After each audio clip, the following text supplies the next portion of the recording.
The scorching Texas sun beat down on the Broken Feather Ranch like God's own judgment, the cracked earth thirsting for rain that hadn't fallen in 3 long months. But Margaret Blackwood had weathered worse droughts than this. Droughts of the land and droughts of the soul. Before we jump back in, tell us where you're tuning in from, and if this story touches you, make sure you're subscribed, because tomorrow I've saved something extra special for you. At 48, Margaret had buried more than most, her husband, her dreams of prosperity, and a past so blood-soaked few would believe the quiet widow had lived it. All that remained was this failing patch of dirt, a weathered farmhouse, and Bella, her last milk cow, the only thing standing between her and starvation through the coming winter. The men who rode toward her property that sweltering August morning thought they'd found easy pickings, a desperate widow, alone and vulnerable, the kind of victim the lawless West created and forgot with each setting sun. What they couldn't know, what no one in Mason County could possibly suspect, was that before she was Margaret Blackwood, devoted farmer's wife, she had been La Loba, the she-wolf leader of the most feared rustling operation ever to terrorize the borderlands, and these men were about to awaken a predator who had been dormant, but never truly tamed. The relentless sun had just begun its descent when Margaret Blackwood spotted the dust cloud approaching from the east. She squinted against the harsh glare, her calloused hand instinctively reaching for the worn Spencer rifle that never strayed far from her side. 20 years of honest living hadn't dulled her instincts. Riders approaching at dusk rarely brought good tidings. "Bella," she called softly to the spotted milk cow grazing in the front paddock. "Might be time to get you in the barn." The cow raised her head, large brown eyes regarding Margaret with the familiarity of a companion rather than livestock. Bella represented far more than just an animal to Margaret. After Thomas died of fever last winter, the cow had become both livelihood and company in the crushing loneliness of the Broken Feather Ranch. As the riders drew closer, Margaret could make out 5 men, their horses moving with the lazy confidence of those who feared no law. Her jaw tightened. Mason County had been plagued by cattle thieves these past months, desperate men pushed to desperation by the drought. The local rangers were stretched thin, leaving remote homesteads like hers to fend for themselves. Margaret moved Bella toward the barn, her mind calculating possibilities with a precision that had once kept her alive through ambushes and shootouts. Along the Rio Grande, the barn offered little security, but perhaps the approaching men merely sought water or directions. Perhaps. The lead rider pulled up 20 yards from her porch, dust billowing around his dun-colored horse. He was a tall man with a cruel set to his mouth, partially hidden beneath a sandy mustache. His clothes were trail-worn, but of good quality. This was no desperate farmer turned thief. "Afternoon, ma'am," he called, touching the brim of his hat, in a mockery of courtesy. "Fine evening we're having." Margaret stood on her porch, rifle held casually but visibly. "State your business, mister. Sun's getting low, and I've chores to finish." The man smiled, revealing tobacco-stained teeth. "Names." "Sutton, Jackson Sutton. My associates and I are passing through, collecting provisions for our journey north." "Town's 12 miles west," Margaret replied evenly. "General stores should have what you need." One of the other riders, a heavy-set man with a face mottled by old smallpox scars, spat into the dirt. "We ain't looking for no general store goods, woman." Sutton shot him a warning glance before turning back to Margaret with a practiced smile. "What my friend means to say is that we're in need of fresh meat for our travels. That milk cow of yours would serve nicely. We're prepared to compensate you, of course." Margaret's fingers tightened imperceptibly around her rifle. "Cow's not for sale at any price. She's my livelihood. $3 is fair," Sutton continued as if she hadn't spoken. "More than fair, considering the drought's got everyone selling stock they can't feed. As I said, she's not for sale. Now I'll thank you for moving along." The atmosphere shifted. subtle as a snake preparing to strike. Sutton's friendly demeanor hardened, his eyes cold as a West Texas winter. "Maybe I'm not making myself clear, Mrs. Blackwood," Margaret supplied, her voice steady as stone. "Margaret Blackwood. Mrs. Blackwood. My associates and I will be taking that cow.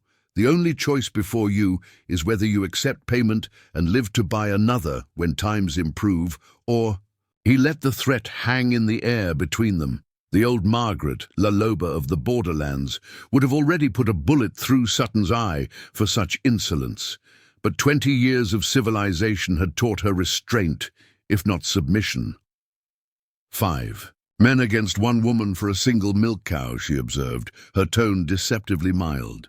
"Your mothers must be mighty proud," the smallpox-scarred man laughed harshly. "Hear that, boys? The widow's got sand." A younger rider, barely out of his teens with a patchy attempt at a beard, shifted uncomfortably in his saddle. "Mr. Sutton, maybe we should move on. Plenty of unguarded herds north of here." "Quiet, Jenkins," Sutton snapped before turning his attention back to Margaret. "Last chance, Mrs. Blackwood. $3 for the cow, and we'll leave you in peace." Margaret met his gaze unflinchingly. "You're not taking Bella. Not for $3, not for 30. Sutton sighed, as if genuinely disappointed. "Have it your way." He nodded to 2 of his men. "Dawes, Reeves, secure the animal." Margaret raised. "A rifle. Take 1 step toward my barn, and I'll put you in the ground." For a tense moment no one moved. Then Sutton laughed, the sound devoid of humor. "You really think you can take all 5 of us, Mrs. Blackwood? Be reasonable."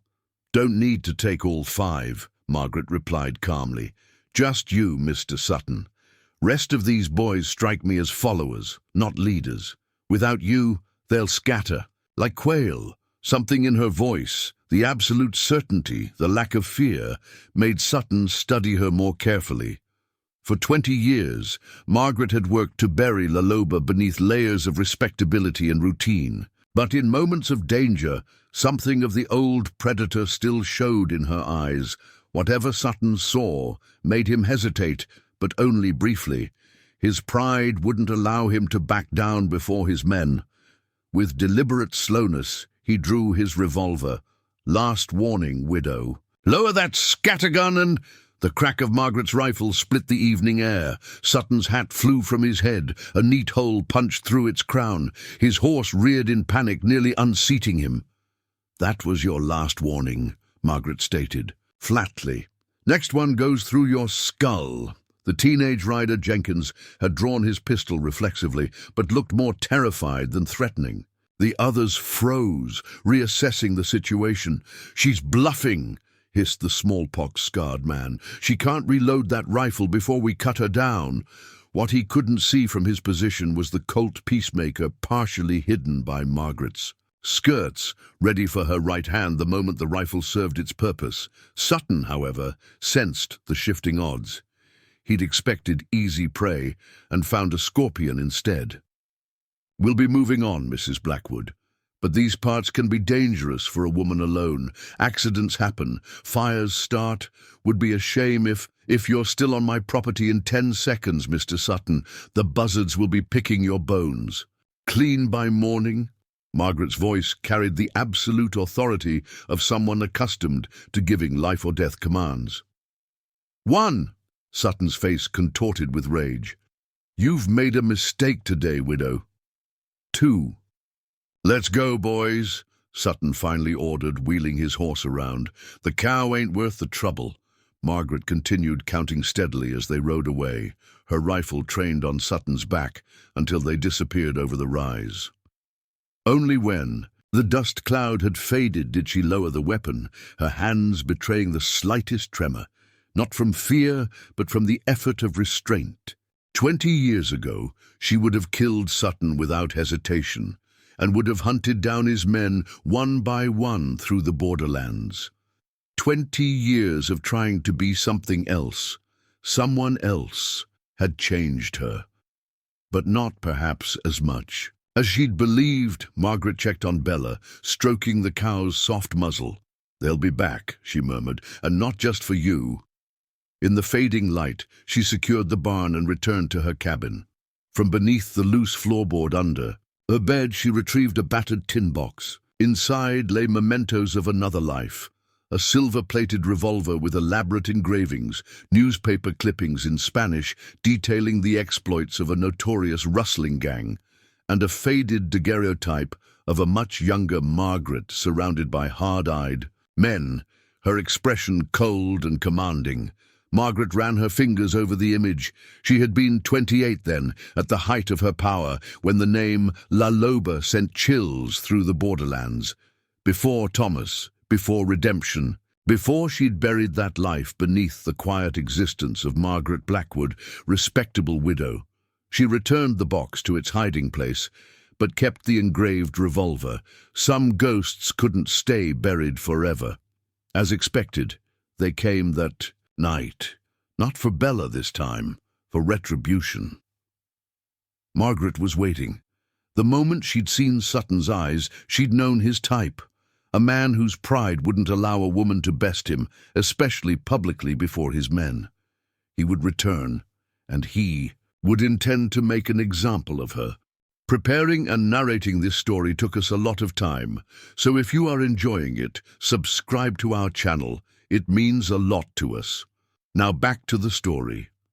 The moon was a thin sliver, offering little illumination as three riders approached from the west, using the natural dip of the land to muffle their approach. Margaret watched from the darkened window of her cabin, noting that only three had returned: Sutton, the smallpox-scarred man, and a third she recognized as Reeves, a sallow-faced man with a perpetual sneer.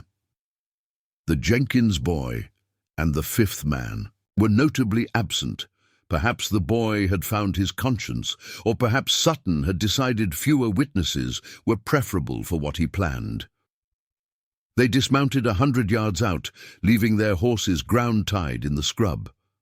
Amateur's mistake. In the dry brush, any horse might spook at a sudden sound, leaving them stranded. Margaret weighed her options. She could wait in the cabin, where the log walls offered some protection, but also limited her mobility and sightlines. Or she could meet them on the ground of her choosing. La Loba would never have hidden behind walls. She slipped out the back door, moving silently across the packed earth of her yard to the shadows of the barn. 20 years of honest living might have softened her body, but the drought-hardened terrain of West Texas had kept her tough. Her footfalls made less noise than a stalking cougar as she circled wide, positioning herself behind the approaching men. "Burn it all," Sutton was saying in a harsh whisper. "The barn first, then the house. Let her try to run, and we'll put her down like the she-wolf she thinks she is." The smallpox-scarred man chuckled. "Shame to waste such an opportunity. Boss, women like that living alone all this time? Might be worth having some fun before—" "Shut your mouth, Dawes," Sutton cut him off. "We're here for justice, not your perverted amusements."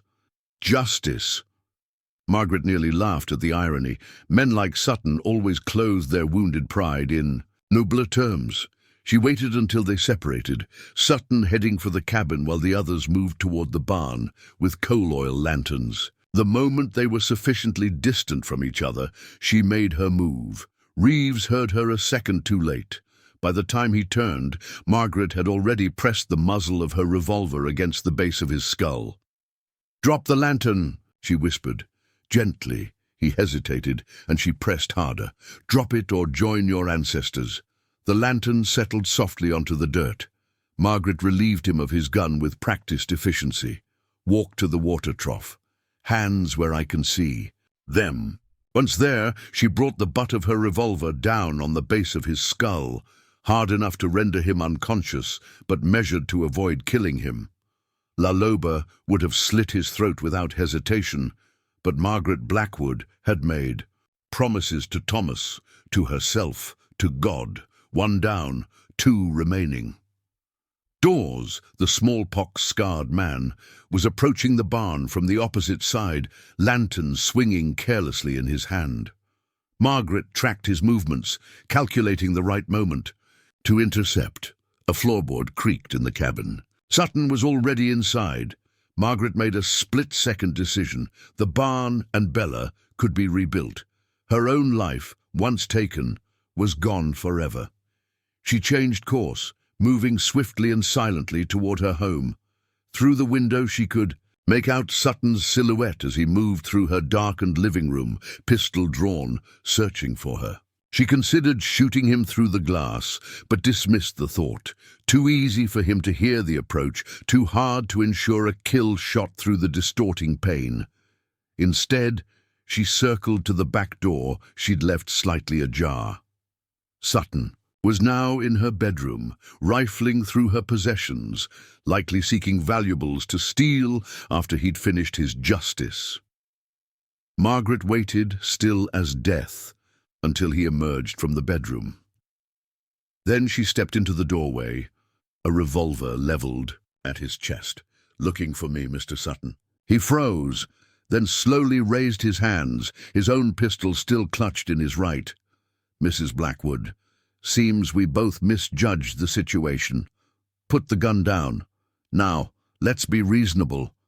There's nothing reasonable about men who threaten a widow and plan to burn her home," Margaret replied, her voice as hard as the Texas bedrock. "Put the gun down." Sutton's eyes darted past her, and a slow smile spread across his face. "I don't think I will." Too late, Margaret sensed movement behind her. Something heavy struck her shoulder. Not a bullet, but the solid weight of a gun barrel. She staggered forward, maintaining her grip on her weapon, but momentarily disoriented. Dawes stood in the doorway, his damaged face twisted in triumph. "Got her, boss!" Margaret recovered quickly, decades of survival instincts surging to the fore. She dropped to one knee, bringing her revolver up, but Sutton was already advancing, his own weapon now, aimed squarely at her face. "That was quite a performance earlier today, Mrs. Blackwood," he said, with genuine appreciation in his voice. "You had me fooled, but no lone woman gets the better of Jackson Sutton twice." Margaret's mind raced through scenarios, calculating angles, assessing threats, two armed men, both with guns drawn, both with clear shots. Thomas would understand if she broke her vow tonight. Sometimes survival requires blood. "You know," Sutton continued conversationally, "there's something familiar about you, the way you handle yourself, the way you move." He studied her face, in the dim light filtering through the windows. "What did you say your name was again?" "Margaret Blackwood," she answered, watching for any distraction, any opening. "Blackwood," he repeated thoughtfully. "Married to that farmer who died last winter, Thomas Blackwood?" Margaret's silence was confirmation enough. "Funny thing," Sutton mused. "Knew Thomas Blackwood years back, Texas Ranger. Disappeared during a mission south of the border, tracking a rustling operation. Everyone thought he was dead until he resurfaced. Years later, retired to a quiet life of farming." His eyes narrowed. Imagine that. The implications hung in the air between them.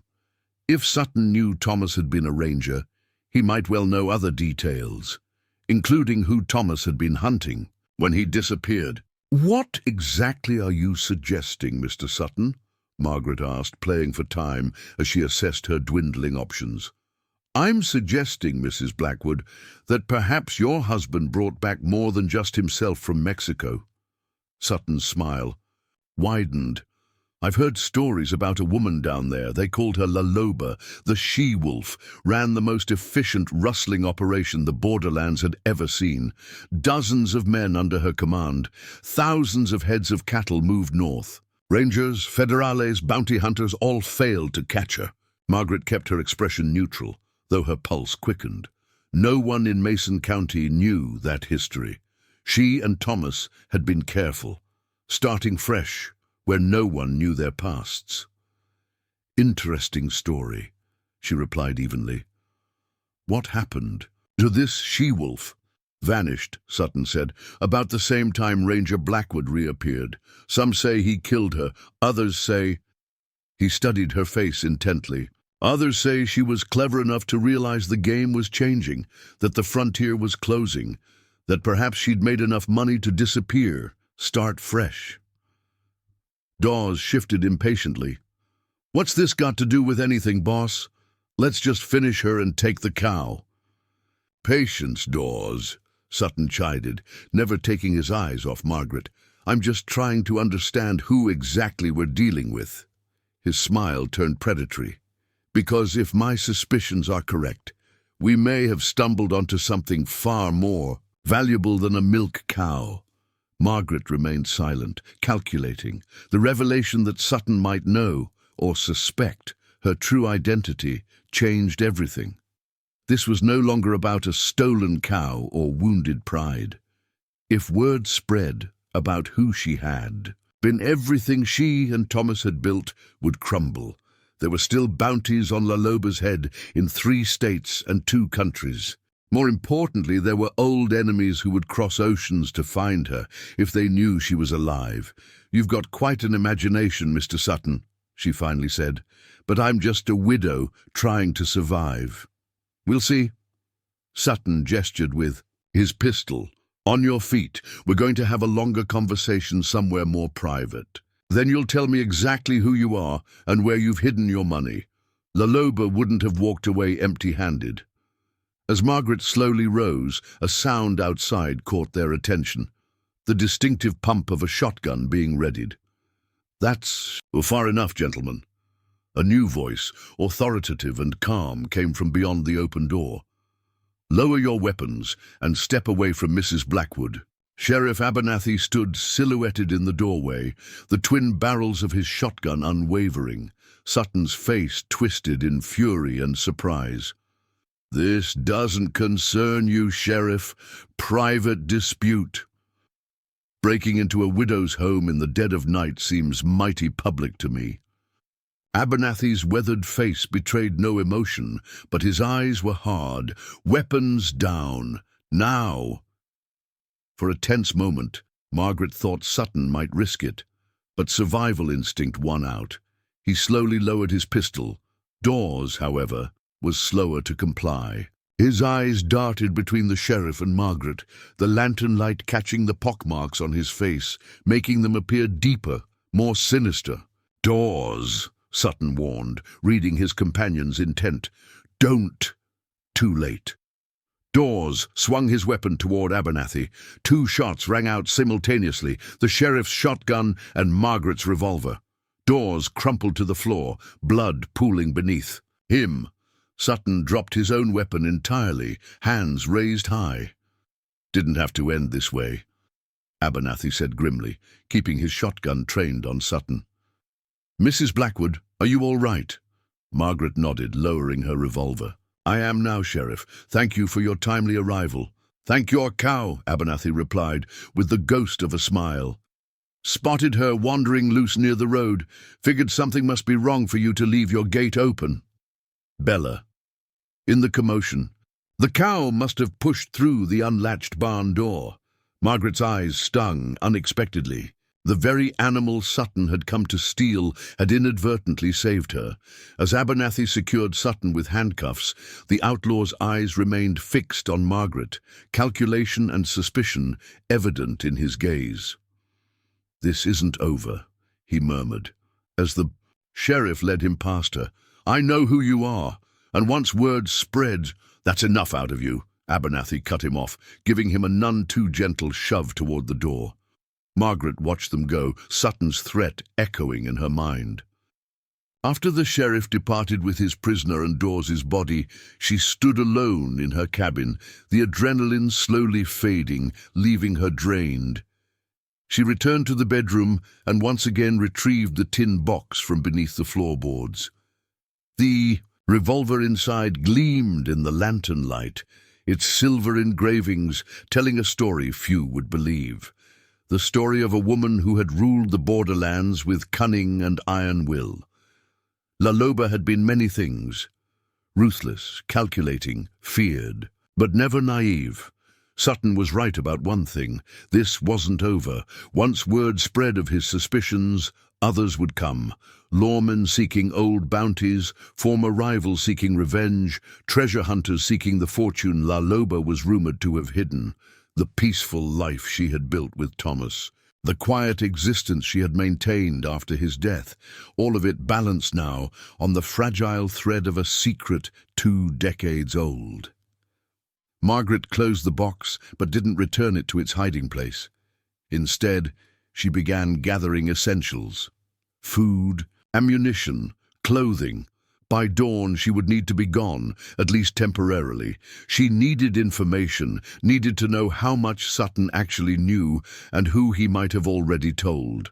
Most of all, she needed to contact the only people who might still be loyal to La Loba after all these years. As she worked, Margaret's movements became more fluid, more purposeful. The careful facade of Margaret Blackwood, respectable widow, gradually fell away, revealing glimpses of the woman she had once been.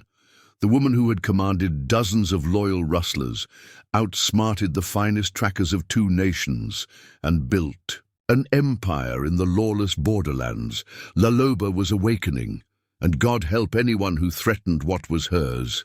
The dawn painted the horizon in shades of crimson and gold as Margaret Blackwood rode away from the only home she'd known for 20 years. Bella plodded steadily behind her, tethered to Margaret's aging mare. She hadn't bothered trying to sell the ranch or secure her few possessions. Some things mattered more than others when your past came hunting. Sheriff Abernathy had locked up Jackson Sutton on charges of breaking and entering, attempted murder, and conspiracy. Enough to hold him for at least a few days. But iron bars wouldn't contain the suspicions Sutton had voiced. Words had a way of slipping through, finding ears hungry for gossip or opportunity. La Loba had a $5,000 bounty on her head in Texas alone. Dead or alive. As the sun climbed higher, Margaret turned her mare south toward Cottonwood Creek, a nondescript waterway that marked the unofficial boundary between civilization and the true wilderness of the borderlands. She knew this route by heart, though she hadn't traveled it in decades. Some paths remain etched in memory, no matter how one tries to forget. By midday, she reached a weathered line shack nestled in a stand of cottonwoods. The structure seemed abandoned, its roof partially collapsed, windows long since shattered by storms or vandals. Margaret dismounted, her legs stiff from hours in the saddle, another reminder that she was no longer the young woman who had once ridden for days without rest. She secured the animals and approached the cabin cautiously, hand resting on her revolver. The door hung askew on rusted hinges, groaning as she pushed it open. Inside, dust motes danced in the shafts of light penetrating the damaged roof. The cabin appeared empty except for a broken table and the remnants of a cast-iron stove. Margaret moved to the back wall, counting boards from the corner. When she reached the 7th plank, she knelt and pressed firmly on its lower edge. The board pivoted smoothly, revealing a hidden compartment. At least some things remained dependable, she murmured, reaching inside. Her fingers found a small oilskin package. She unwrapped it carefully, revealing a tarnished silver medallion on a leather cord, its surface etched with an intricate wolf design. Beside it lay a folded piece of paper, the creases so deep they had nearly split the material. Margaret studied the medallion, memories flooding back. She had commissioned one for each of her top lieutenants, a symbol of belonging, of loyalty, of family. "Never thought I'd wear this again," she said to the empty room, slipping the cord around her neck and tucking the medallion beneath her shirt. She unfolded the paper. A hand-drawn map, marked with locations only she and her inner circle would recognize. Landmarks that wouldn't appear on any official chart, meeting points established long ago for emergencies such as this. The nearest was less than a day's ride away, a natural rock formation locals called the Devil's Throne. Whether anyone would still honor the old protocols after 20 years remained to be seen, but Margaret had few alternatives. If word of La Loba's resurrection was spreading, she needed intelligence, resources, and possibly protection, none of which Margaret Blackwood, respectable widow, could access. But La Loba could. She replaced the loose board and left the cabin, continuing south. As she rode, Margaret's posture gradually changed, her back straightening, chin lifting. Her eyes constantly scanned the horizon, noting details most would miss: disturbed brush suggesting recent passage, the flight patterns of birds indicating whether other riders might be nearby. These weren't conscious actions. They were the ingrained habits of someone who had survived in a world where inattention meant death. By late afternoon, she spotted the distinctive rock formation rising from the dusty landscape, a natural throne indeed, with a tall spire resembling a backrest and flat stones forming a seat large enough for several men. Margaret approached cautiously, tethering her horse and Bella in a sheltered gully before climbing a ridge that offered a clear view of the formation. For an hour she watched, ensuring no ambush awaited. Then, taking the silver medallion from beneath her shirt, she positioned herself where the setting sun would catch the metal, sending brief flashes of light visible for miles. An old signal, one her people would recognize. If any still lived, if any still watched, if any still considered themselves hers. As darkness settled over the land, Margaret made a small, sheltered camp in the gully, positioning herself to see anyone approaching while remaining hidden. She allowed herself only the briefest of fires to heat coffee, then extinguished it completely. The night was mild enough to manage without its warmth or comfort. Sleep came in fragments, her body remembering how to rest while remaining alert to danger. Near midnight, she woke fully, hand already on her revolver, senses straining to identify what had disturbed her. A soft whistle carried through the darkness, 3 notes rising in pitch, then 2 descending. A nightbird's call, but no natural bird would produce that precise pattern. Margaret remained motionless, waiting. The signal came again, closer now. She replied with a single, low whistle, the response only La Loba would know. Minutes later, a shadow detached itself from the greater darkness. A man moved with careful deliberation down the slope toward her position, his silhouette familiar despite the passing years. "Never thought I'd see that signal again," he said, his voice carrying the rough texture of desert winds and too much whiskey. "Figured you to be dead all these years, Maggie?" "Hello, Nathaniel." Her voice betrayed no emotion, though seeing him stirred conflicting feelings: gratitude that someone had answered her call, wariness about his current allegiances. Nathaniel. Tucker had been her second in command, her most trusted lieutenant, a man who had killed for her, stolen for her, would have died for her, until she disappeared, leaving him and the others to fend for themselves when the operation crumbled without her guidance. He crouched several yards away, still cautious. In the faint moonlight, she could make out the changes 20 years had wrought. Grey streaking his once black hair, deep lines etched around his eyes, a scar running from his right temple to his jaw that hadn't been there before. "Need to see it," he said flatly. Margaret reached slowly into her shirt and withdrew the medallion, letting it catch what little moonlight filtered through the clouds. Nathaniel nodded once, then reached into his own collar, producing an identical talisman. "Still carry it. Some habits die hard. Some loyalties too, it seems." A bark of laughter escaped him. "Loyalty? Is that what you call it after all this time?" He shook his head. "I'm here out of curiosity, Maggie. Nothing more." "Fair enough." She gestured to the space beside her.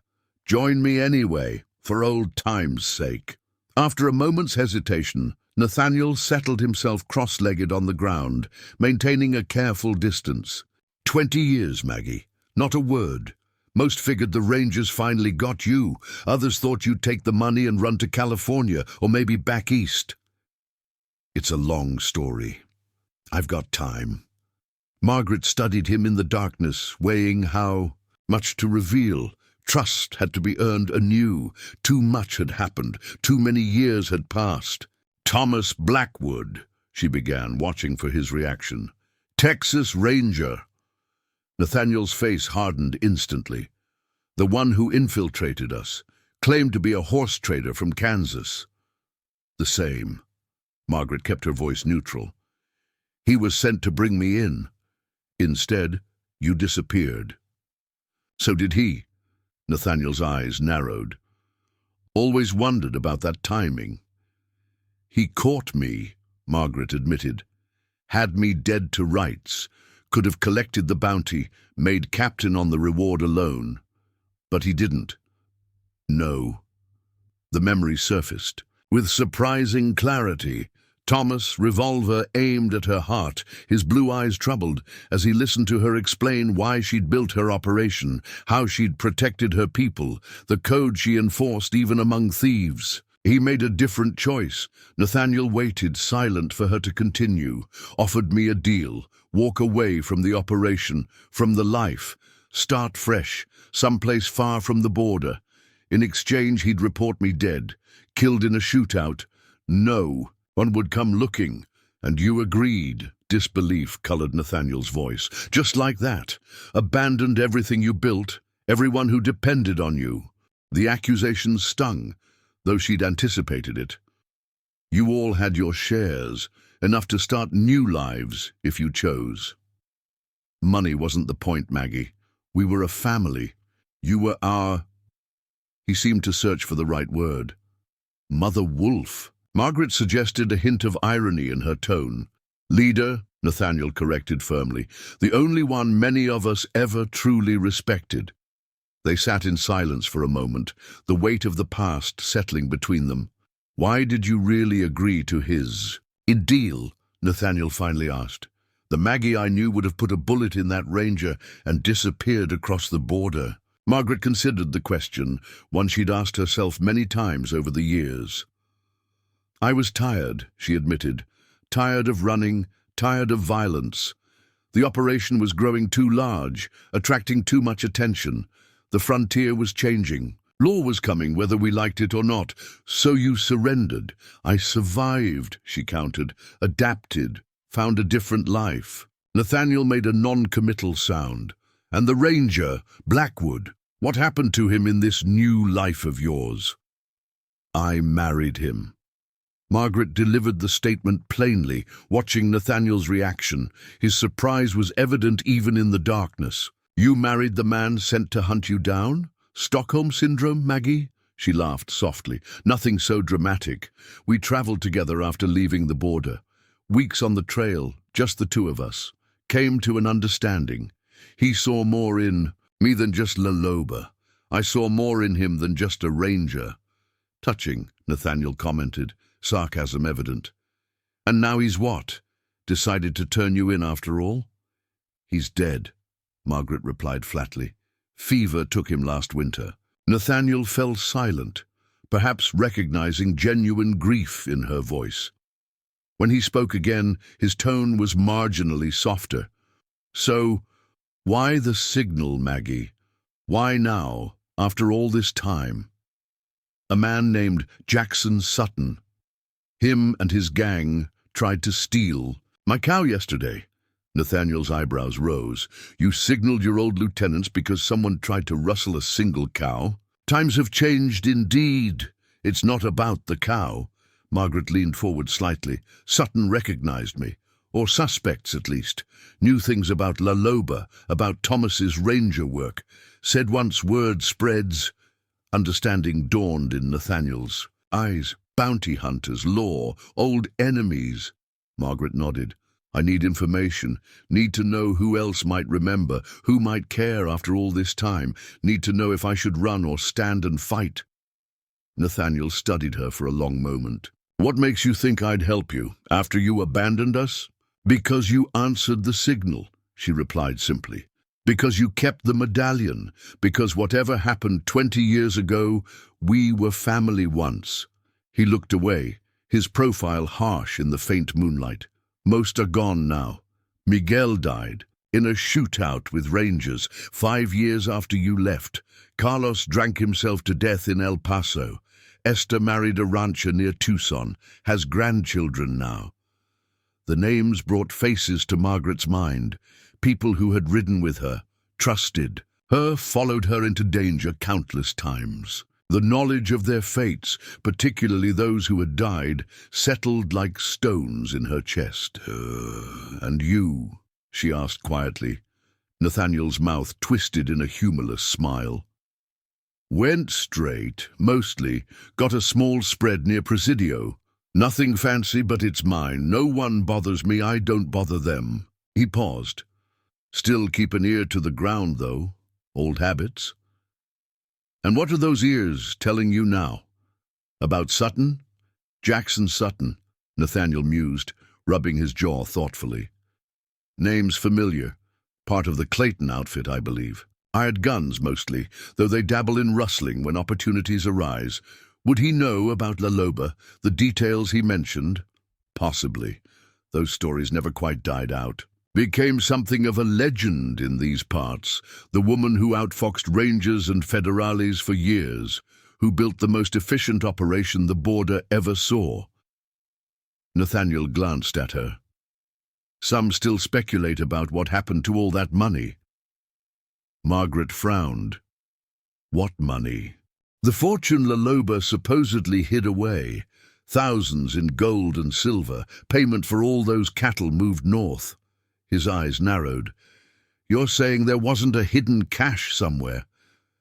We reinvested most profits into the operation, Margaret replied carefully. Better weapons, faster horses, reliable information.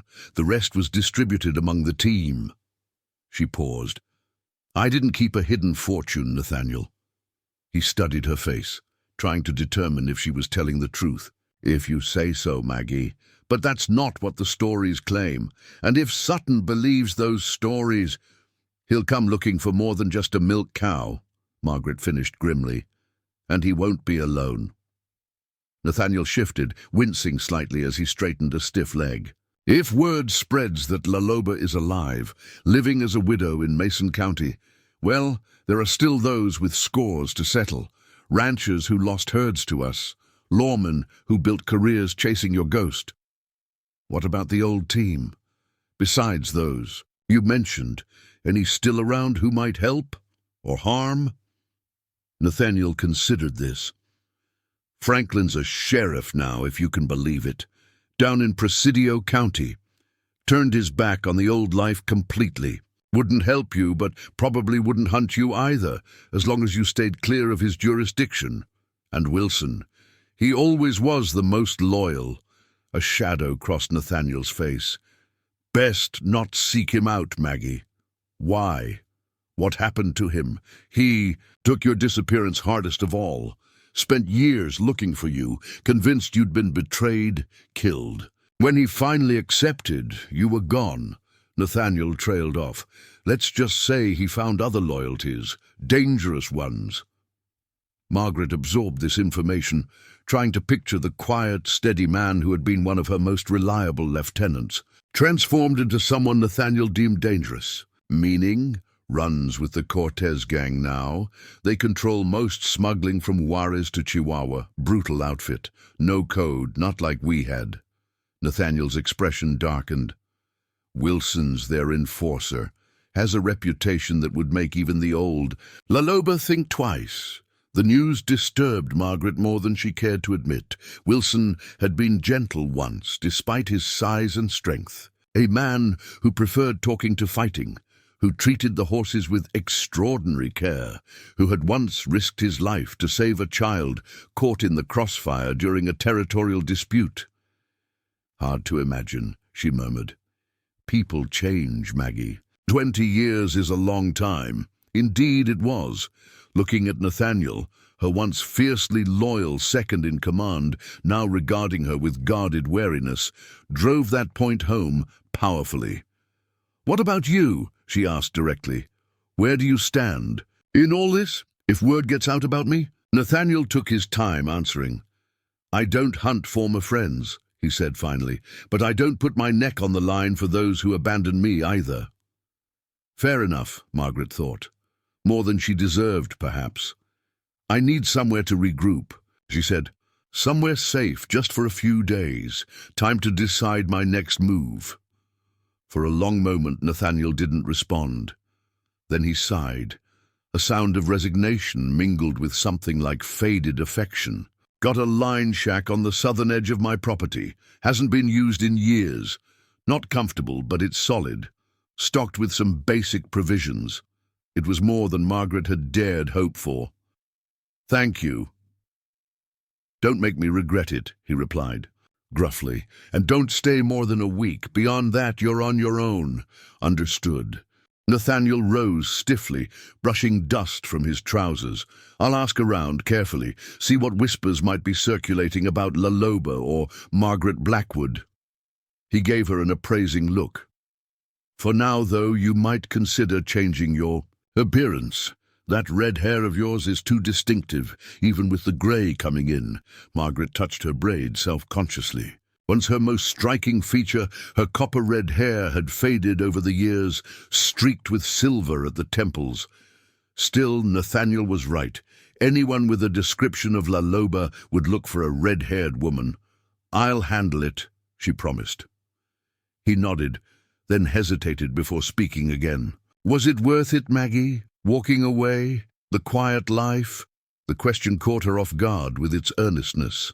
Margaret considered it seriously before answering. It was different, peaceful, in its way. Thomas was a good man.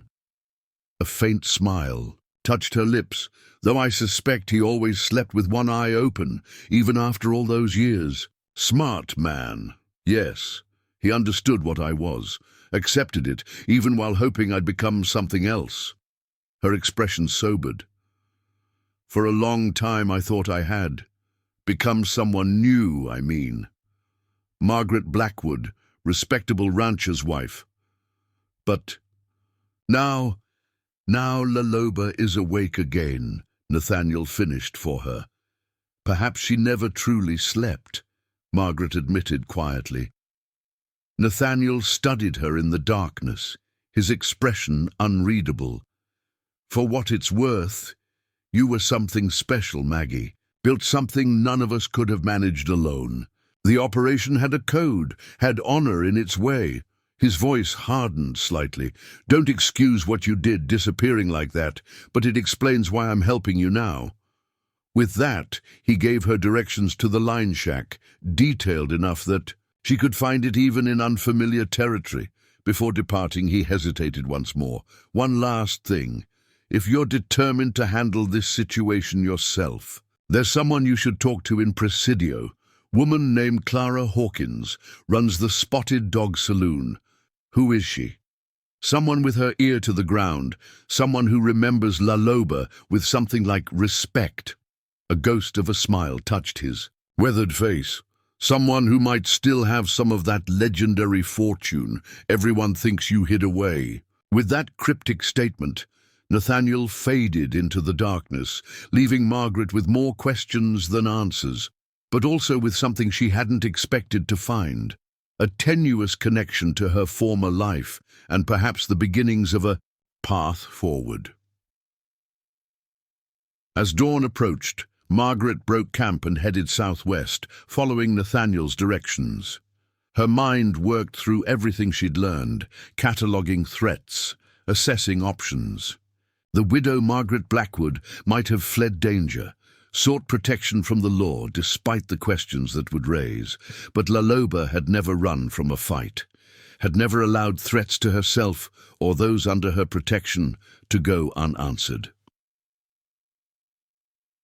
Chit, medallion rested against her skin, its weight familiar and strange simultaneously. A symbol of who she had been, of power and respect earned through cunning and controlled violence, of loyalty commanded and given.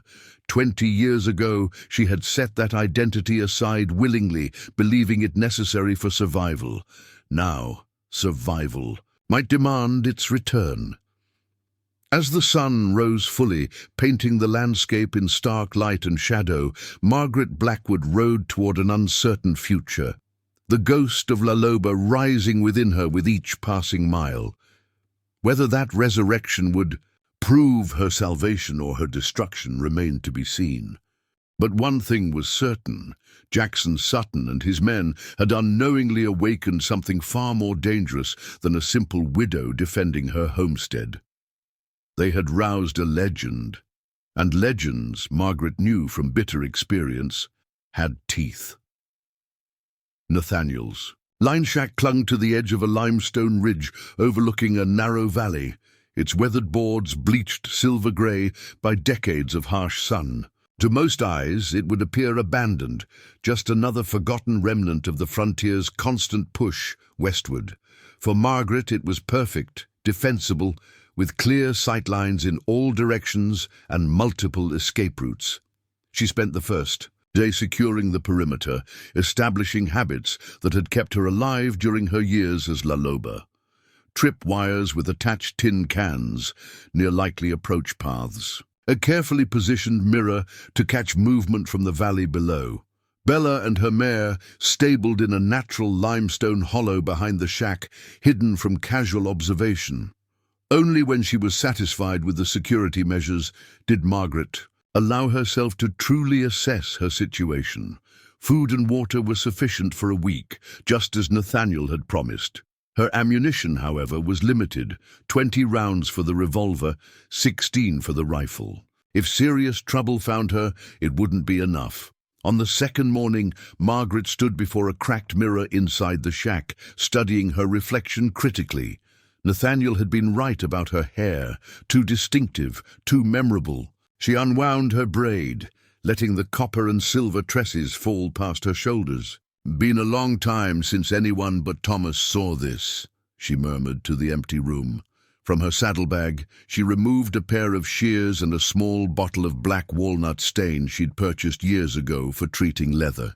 With methodical precision, she cut her hair to just below her ears, the snipping sound unnaturally loud in the quiet cabin. Then she applied the stain, working it through until her trademark red was transformed to a nondescript brown. The woman who stared back from the mirror was a stranger, harder, older, her features more pronounced without the softening frame of long hair. She looked like what she was, a survivor, worn by years and loss, but unbroken. "Hello, La Loba," she whispered to her reflection. "Welcome back." By midday, Margaret had changed into the spare clothes Nathaniel had left. Men's attire, practical, for riding and fighting. The transformation was nearly complete. Margaret Blackwood, respectable widow, had vanished. In her place stood someone between two identities, not fully the legendary La Loba, but certainly no longer the woman who had quietly tended a small ranch for 20 years. As she slipped her husband's pocket watch into her vest, her fingers brushed against a folded paper. She withdrew it, a hand-drawn map of Presidio with the Spotted Dog Saloon clearly marked. Beneath it, in Nathaniel's cramped handwriting, "Ask for Clara. Tell her the wolf sent you. Trust no one else." Presidio was a day's hard ride away. Going there meant leaving the relative safety of the line shack, exposing herself to potential recognition. Yet, remaining in hiding solved nothing. If Sutton had already spread word about his suspicions, bounty hunters would be combing the region. Soon enough, knowledge was survival. Always had been. La Loba's power had come not just from her willingness to use force, but from her network of information, knowing which ranchers were vulnerable, which lawmen could be bribed, which trails were watched. Without that network, she was just one aging woman with a gun and dwindling ammunition. Decision made, Margaret packed only the essentials: food, water, weapons, and a small bundle of Mexican gold coins she'd kept hidden in the lining of her saddlebag for 20 years. Emergency money, a habit Thomas had never managed to break her of. "Always have a way out," she murmured, echoing the mantra that had guided her earlier life. She departed at dusk, when the harsh sunlight had softened to golden hues that played tricks on the eye. Better to travel at night, when her silhouette would be harder to distinguish, when the desert cooled enough for the horses to maintain a steady pace without exhaustion. As she rode, Margaret mentally catalogued what she knew and what she needed to learn. Sutton was imprisoned for now, but jails in frontier towns were notoriously porous. His gang, At least those who hadn't been at her ranch that night would still be at large. And if he'd already shared his suspicions about her identity... You see, Texas Rangers maintained a standing bounty on La Loba, $5,000, enough to tempt even honest men in these hard times. Add to that the rumored fortune she'd supposedly hidden, and Margaret faced a perfect storm of motivated hunters. But before she could plan her next move, she needed current information. How widespread were the rumors? Who exactly was coming for her? And perhaps most importantly, was there anyone left from her old life who might still stand with her? Dawn found Margaret in a narrow arroyo 10 miles outside Presidio, where she made a cold camp to rest through the heat of the day. As the sun climbed higher, bringing with it the scorching temperatures of late summer, she dozed fitfully, one hand always near her revolver. Her dreams were fragmented memories, Thomas's face, lines wrinkling at the corners of his eyes as he laughed at something she'd said, the thundering of hooves as her gang drove stolen cattle across the Rio Grande under cover of darkness. The weight of her first medallion as someone placed it around her neck, marking her as leader when the previous boss fell to Ranger bullets. She woke fully at dusk, alert despite the broken sleep. After checking that no one had discovered her hiding place, Margaret prepared to enter Presidio. She bound her chest flat beneath the men's shirt, pulled a wide-brimmed hat low over her now darkened hair, and smudged dirt along her jawline to suggest stubble at a distance. Not a perfect disguise, but enough to prevent casual recognition in the dim light of evening. The town had grown since she'd last seen it, electric lights now illuminating the main street, permanent structures replacing many of the temporary buildings she remembered. Progress marched on, even in these remote places, but some things remained unchanged. The wariness with which strangers were observed, the mix of languages floating through the air, the sense that Presidio existed in the space between worlds, neither fully American nor Mexican. Margaret located the Spotted Dog Saloon easily enough, a 2-story establishment on the town's eastern edge. Unlike the more raucous venues closer to the center, this place emanated a quiet respectability. No piano player pounding out tinny melodies, no painted women calling from the balcony, just the low murmur of conversation and the occasional clink of glasses. She tethered her horse at a hitching post several buildings away, not wanting to leave the animal directly outside her destination. Old habits, always secure alternate escape routes. Then, squaring her shoulders and adopting the loose-limbed gait of a man, she pushed through the saloon's batwing doors. Inside, perhaps a dozen patrons occupied tables scattered around a room, illuminated by kerosene lamps and a few electric fixtures. The bar itself was solid mahogany, imported at great expense from back east, if Margaret was any judge. Behind it stood a tall woman in her 50s, her silver-streaked black hair pulled into a severe bun, her movements efficient as she served drinks. Clara Hawkins. Had to be. Margaret approached the bar, keeping her head slightly lowered, voice pitched lower than normal. Whiskey, the good stuff? Clara's assessing gaze revealed nothing as she poured from a bottle kept beneath the counter. 2 bits. You're new in town. A statement, not a question. Margaret placed a coin on the bar. Passing through. Most are. Clara pushed the whiskey toward her. Looking for work? Might know of opportunities for the right sort. The phrasing wasn't accidental. Clara was fishing, trying to determine what kind of stranger had entered her establishment. Margaret took a sip of the whiskey, surprisingly good, given the remote. Location before responding depends on the work. Was told to seek you out specifically. Clara's expression remained neutral, but her posture shifted subtly into something more alert, more guarded. Is that so? And who made such a suggestion? Margaret glanced around, ensuring no one was within earshot. The wolf sent me. For a moment, Clara didn't respond. Then, very deliberately, she reached beneath her collar and withdrew a silver medallion identical to the one Margaret wore hidden beneath her own shirt. Been a long time since anyone used that particular introduction, Clara said softly. Who exactly are you, stranger? Margaret raised her eyes fully to meet Clara's gaze. Recognition flickered across the saloon-keeper's face, quickly masked.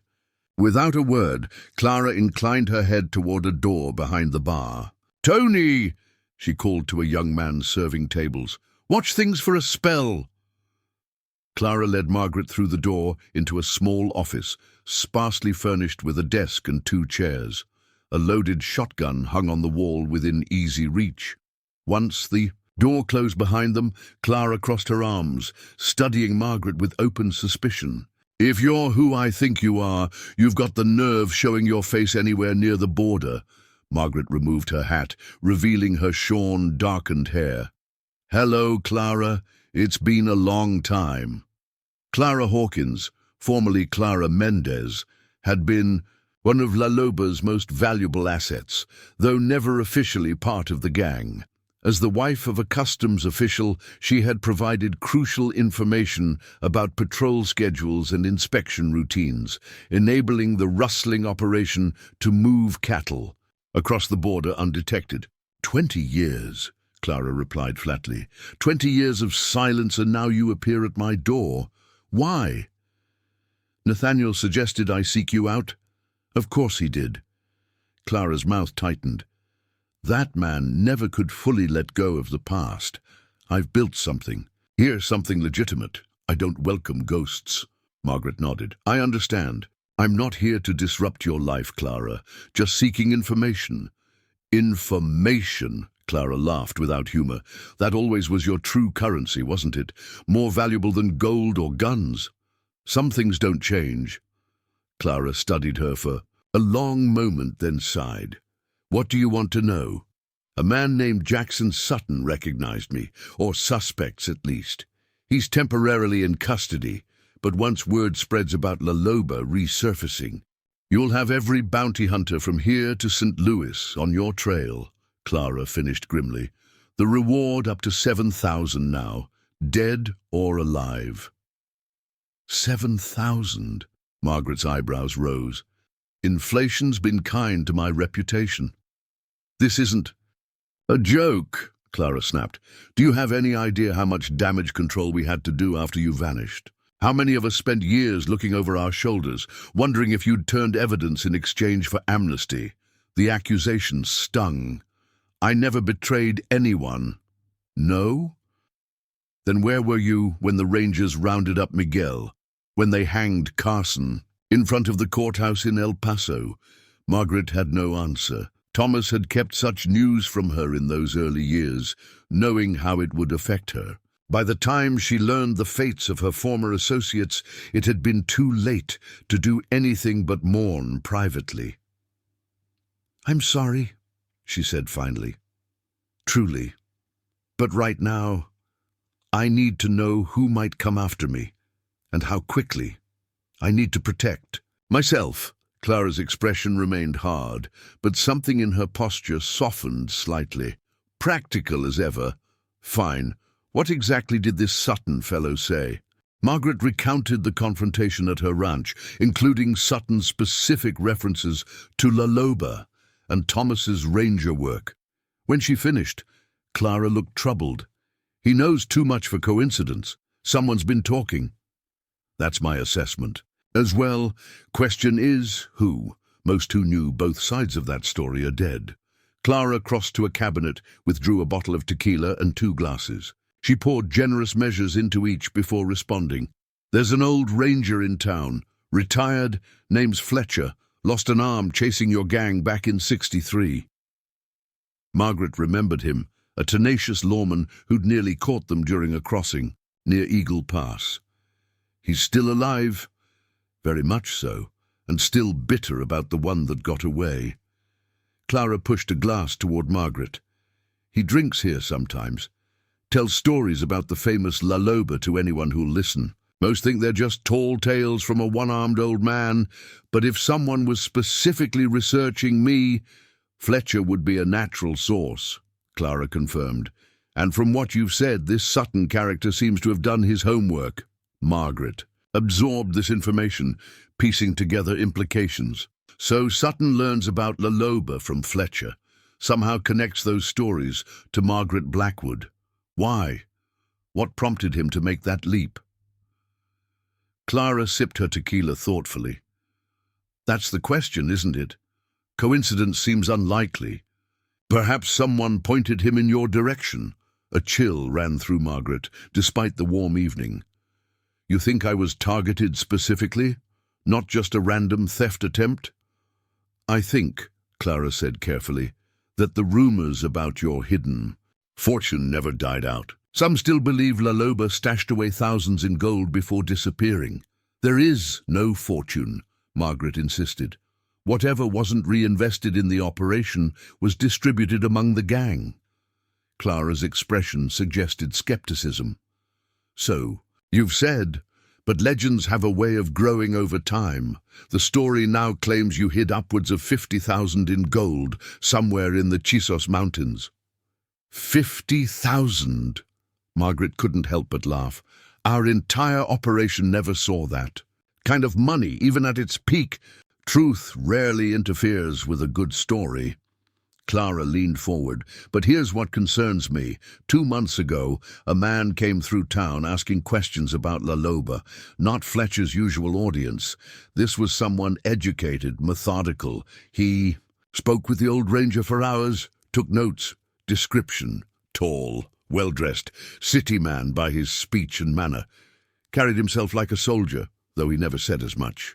The description could fit dozens of men, including Sutton himself, but the timing was suggestive. And after that, nothing, until 3 weeks ago. Different man, rougher sort. Asked similar questions, but less refined in his approach. Mentioned something about a widow in Mason County who matched certain descriptions. Margaret's blood ran cold. 3 weeks ago. Clara nodded. Shortly after, I heard rumors about a new rustling operation forming north of here, recruiting experienced men, offering good pay.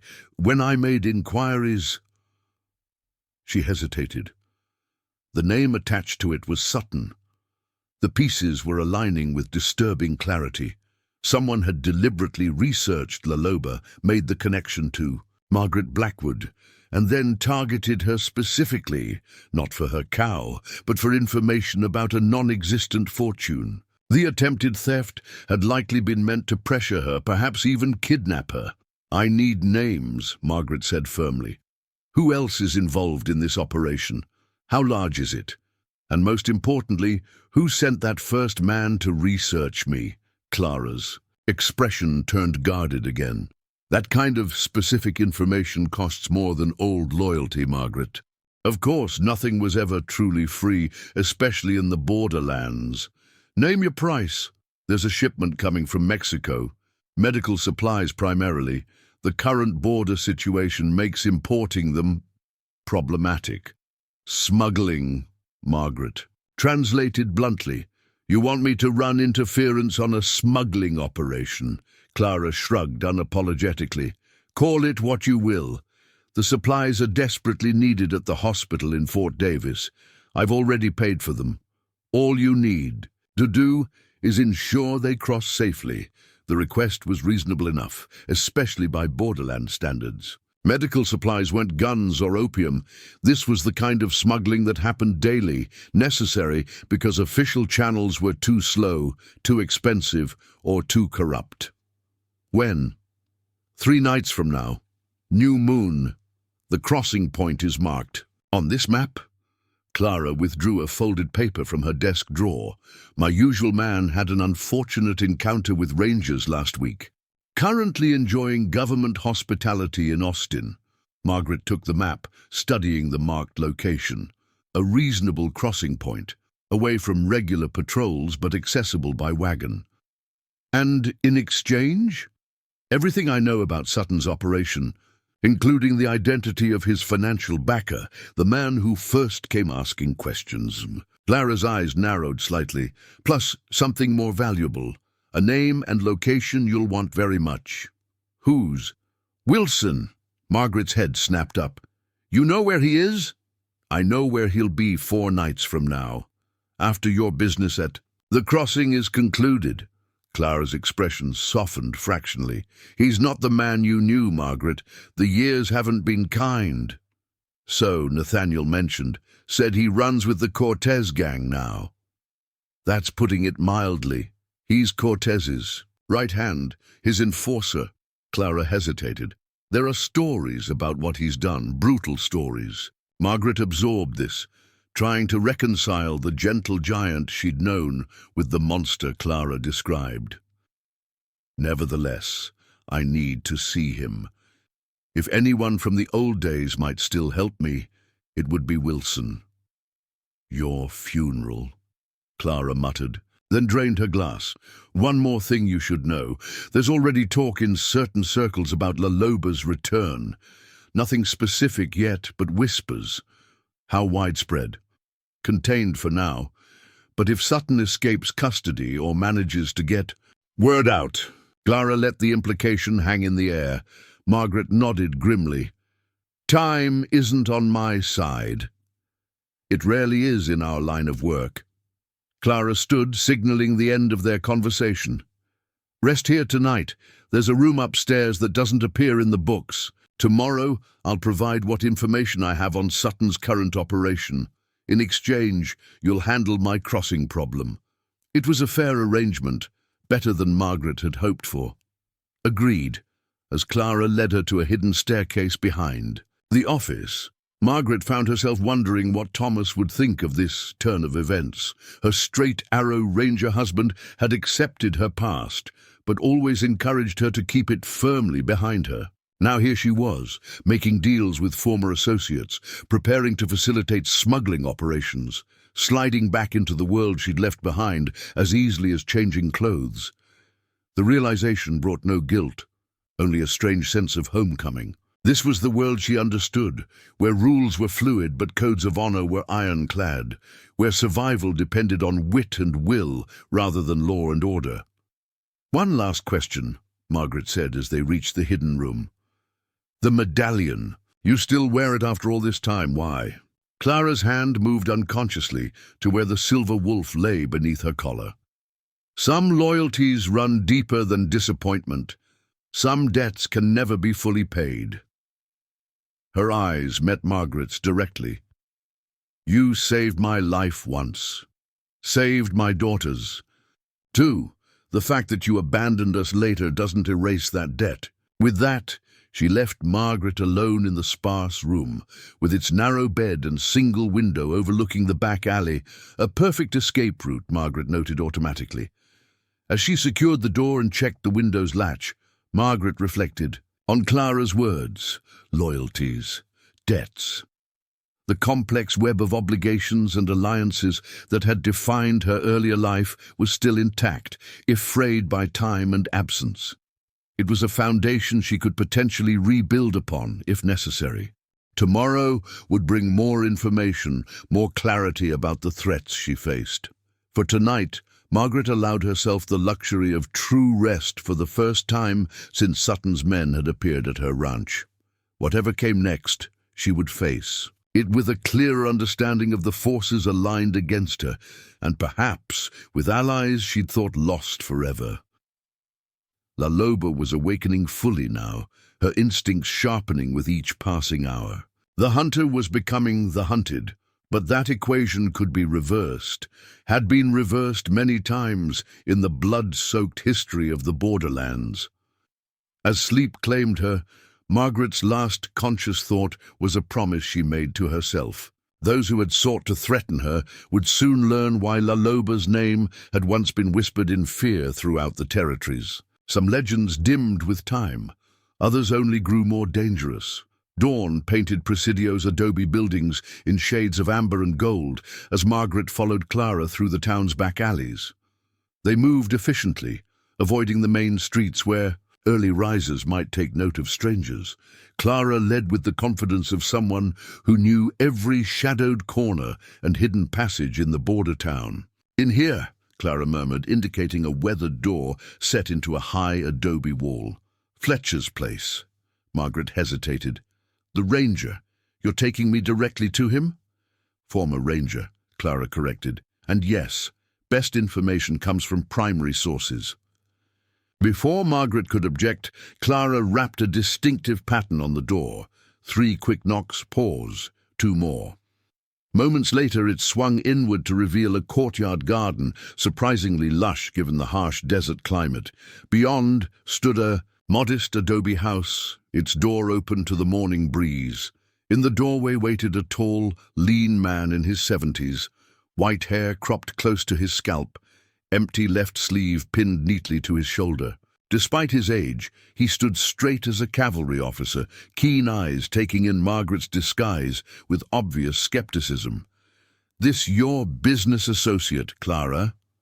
His voice carried the distinctive drawl of East Texas, weathered by years but still strong. "Someone with mutual interests," Clara replied carefully, "seeking information about recent visitors to town." Fletcher's gaze remained fixed on Margaret. "Mighty particular disguise for simple business inquiries." Margaret met his stare evenly, saying nothing. This man had hunted her for years, had lost his arm in pursuit of her gang. If anyone could see through her altered appearance, it would be him. After a tense moment, Fletcher stepped aside. "Come in, then. Coffee's hot." The interior of Fletcher's home reflected the man, spare, orderly, with touches of unexpected elegance. A bookshelf filled with leather-bound volumes, a chess set carved from mesquite wood, maps of the borderlands covering one wall, annotated in precise handwriting. "Sit," he commanded, gesturing to a small table. As they settled, he poured 3 cups of coffee strong enough to float a horseshoe. "Now, who exactly am I entertaining this fine morning?" Clara began to speak, but Fletcher waved her silent with his one hand. "Not asking you, Clara. Asking our friend in the poor man's disguise." Margaret weighed her options carefully. Lying seemed pointless. The old ranger's instincts were clearly intact, yet revealing her identity risked everything. "Someone with questions about Jackson Sutton," she finally said, keeping her voice in its lower register. "And the man who came to town researching La Loba 2 months back." Fletcher's eyebrows rose slightly. Interesting combination of inquiries. He sipped his coffee, studying her over the rim. "Might be more inclined to share what I know if you'd stop this charade, insulting both our intelligences." Margaret glanced at Clara, who nodded almost imperceptibly. "Very well." Margaret allowed her voice to return to its natural pitch. "Better?" "Getting there." Fletcher leaned back, his expression unreadable. "You know, for 20 years I've had the same dream. La Loba sitting across from me, just like in this. Only difference is, in my dreams I still have my left arm to put a bullet in her." The threat hung in the air between them. Margaret tensed, ready to move if necessary. But Fletcher merely chuckled, the sound dry as desert sand. "Relax. If I wanted you dead, I wouldn't have invited you in for coffee." He shook his head slowly. "Besides, killing legends rarely works out the way you expect. They have a habit of rising again." Margaret's surprise must have shown, because Fletcher's chuckle deepened. "Oh yes, I recognized you the moment Clara brought you to my door. Eyes don't change. Never could forget those eyes." He took another sip of coffee. "Margaret Blackwood. Now is it Thomas's widow?" The direct question stunned her. "How did you know about Thomas?" Fletcher shrugged. "He was one of mine. Best tracker I ever trained. When he disappeared hunting you, then resurfaced years later with a mysterious red-headed wife." His smile held no humor. "Wasn't hard to piece together." "You never reported your suspicions. To whom?" By then, most folks had forgotten La Loba. Those who remembered thought her dead. Fletcher's gaze hardened. "Besides, Thomas was like a son to me. If he chose to protect you, must have had his reasons." Clara cleared her throat. "Perhaps we could focus on the matter at hand? Sutton's inquiries?" Fletcher nodded. "Right. Your man Sutton came through about 5 weeks back. Not the first to ask about La Loba, get curiosity seekers occasionally, but definitely the most persistent." "What exactly did he want to know?" Margaret asked. Everything. Your methods, your territory. How many men rode with you? Fletcher ticked off items on his fingers. Most particularly, he wanted details about your disappearance, whether any money was recovered when your operation collapsed. Just as Clara had suggested, the legendary fortune driving Sutton's interest. And what did you tell him? What I tell all the treasure hunters, that La Loba was too clever to be caught, too careful to leave a fortune where anyone might stumble across it. Fletcher's one hand dropped to the table. But this fellow was different. Most listened to my stories. Buy me a drink, move on. Sutton had documentation. Margaret tensed. What kind of documentation? Ledger pages, banking records from as far away as San Francisco, property deeds. Fletcher's eyes narrowed.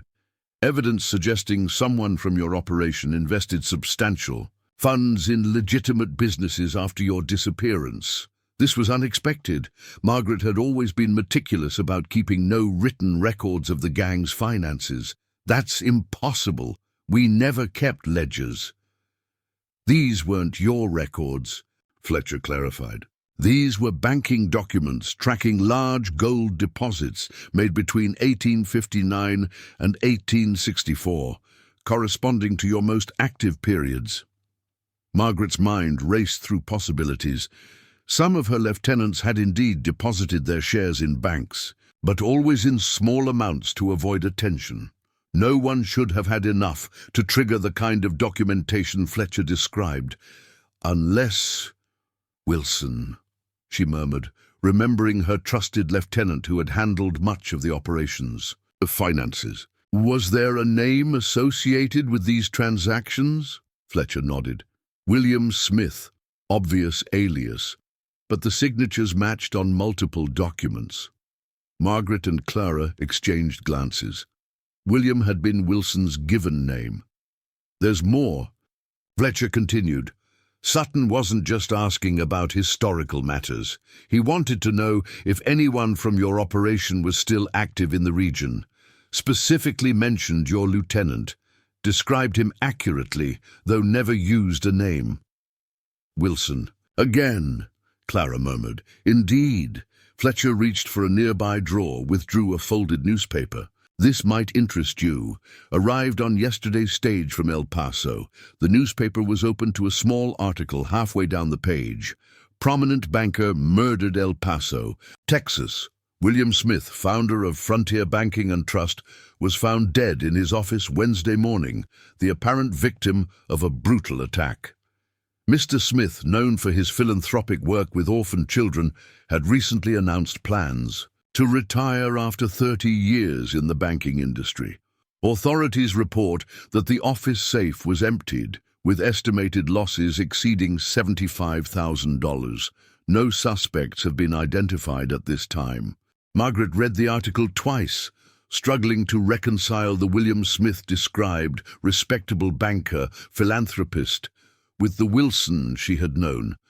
Yet the timing was too perfect to be coincidence. $75,000, she said, finally. That would explain the rumors about La Loba's fortune. Fletcher folded the newspaper carefully.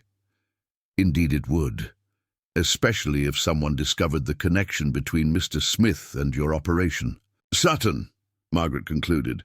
Perhaps. Fletcher's expression turned thoughtful. Though Sutton struck me as the instrument, not the architect. His questions were too specific, too directed, as if he'd been told exactly what to look for. By whom? Fletcher shrugged.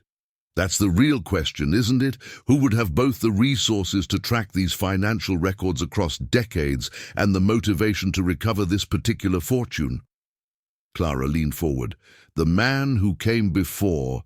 Sutton, the educated one I mentioned, Hammond, Fletcher supplied. Edward Hammond presented himself as a historian researching frontier justice. Had the manners of Eastern money, but his hands... Fletcher's eyes narrowed at the memory. His hands were those of a man familiar with violence, calloused in ways books don't cause. The Name meant nothing to Margaret, but the description added another piece to the puzzle. And Hammond sought the same information as Sutton? Similar, but his approach was different, less direct. He circled around the subject of La Loba's finances, probing for weaknesses, inconsistencies in the stories. Fletcher tapped the table, thoughtfully. Man knew how to interrogate without his subject realizing it. Military intelligence, if I had to guess. Military intelligence. The words triggered a distant memory, a railroad detective she'd encountered during a cattle drive, a man who had nearly exposed her operation before she eliminated him. He'd had a partner who escaped, a younger man with cold eyes and methodical methods. This Hammond, Margaret asked carefully. Age? Early 50s, perhaps. Silver at his temples. Carried himself like he'd seen war. It could be the same man. 20 years older. If so, this wasn't about money. It was about revenge. What else did he ask about? Hammond, I mean. Fletcher considered the question. Wanted to know if La Loba had any identifying marks, scars, tattoos, anything distinctive beyond the red hair mentioned in most accounts. Margaret tensed. During her time as La Loba, she had indeed carried a distinctive mark, a small brand on her right shoulder, the same wolf's head design as her medallion. It had been her pledge to the gang, a symbol that she was bound to them as they were to her. Thomas had been the only outsider who had ever seen it. Did you tell him about the brand? She asked quietly. Fletcher's eyes widened slightly. This was clearly information he hadn't possessed. No. Wasn't aware of any such mark. His gaze turned speculative. Interesting that you are, though, Clara intervened smoothly. What else? Can you tell us about Hammond's inquiries? Fletcher's attention remained fixed on Margaret for a moment longer before he responded. Asked if there were any known associates still in the area. Anyone who might have information about where La Loba might have gone after disappearing. And you pointed him toward me, Clara concluded, a hint of accusation in her tone. Told him there were rumors about a saloon keeper who might have known. Some of the gang, Fletcher admitted. Didn't name names, but a man like that, he wouldn't have needed much more. Margaret processed this information, connecting threads. Hammond researches La Loba, possibly seeking revenge for events 2 decades past. He identifies Wilson, now William Smith, as the gang's financial manager and discovers the banking records. Smith accumulated substantial wealth that likely derived from the gang's operations. Then Hammond sends Sutton to find me, she concluded aloud, to verify my identity and extract information about Wilson's money. That would be my assessment, Fletcher agreed, though I suspect they weren't expecting to find La Loba herself. More likely hoped to find someone who knew where she had gone, the widow Blackwood being La Loba. He shook his head. That would have been an unexpected bonus. But how did they make that connection? Clara wondered. From La Loba to Margaret Blackwood? Fletcher's expression turned grave. That I may have inadvertently facilitated. When discussing Thomas's disappearance and subsequent return, I mentioned he'd settled in Mason County with his wife. He grimaced. Didn't make the explicit connection, but for someone already suspecting Thomas's involvement with La Loba's disappearance, it would be a natural line of inquiry, Margaret finished, feeling a chill despite the morning. Warmth.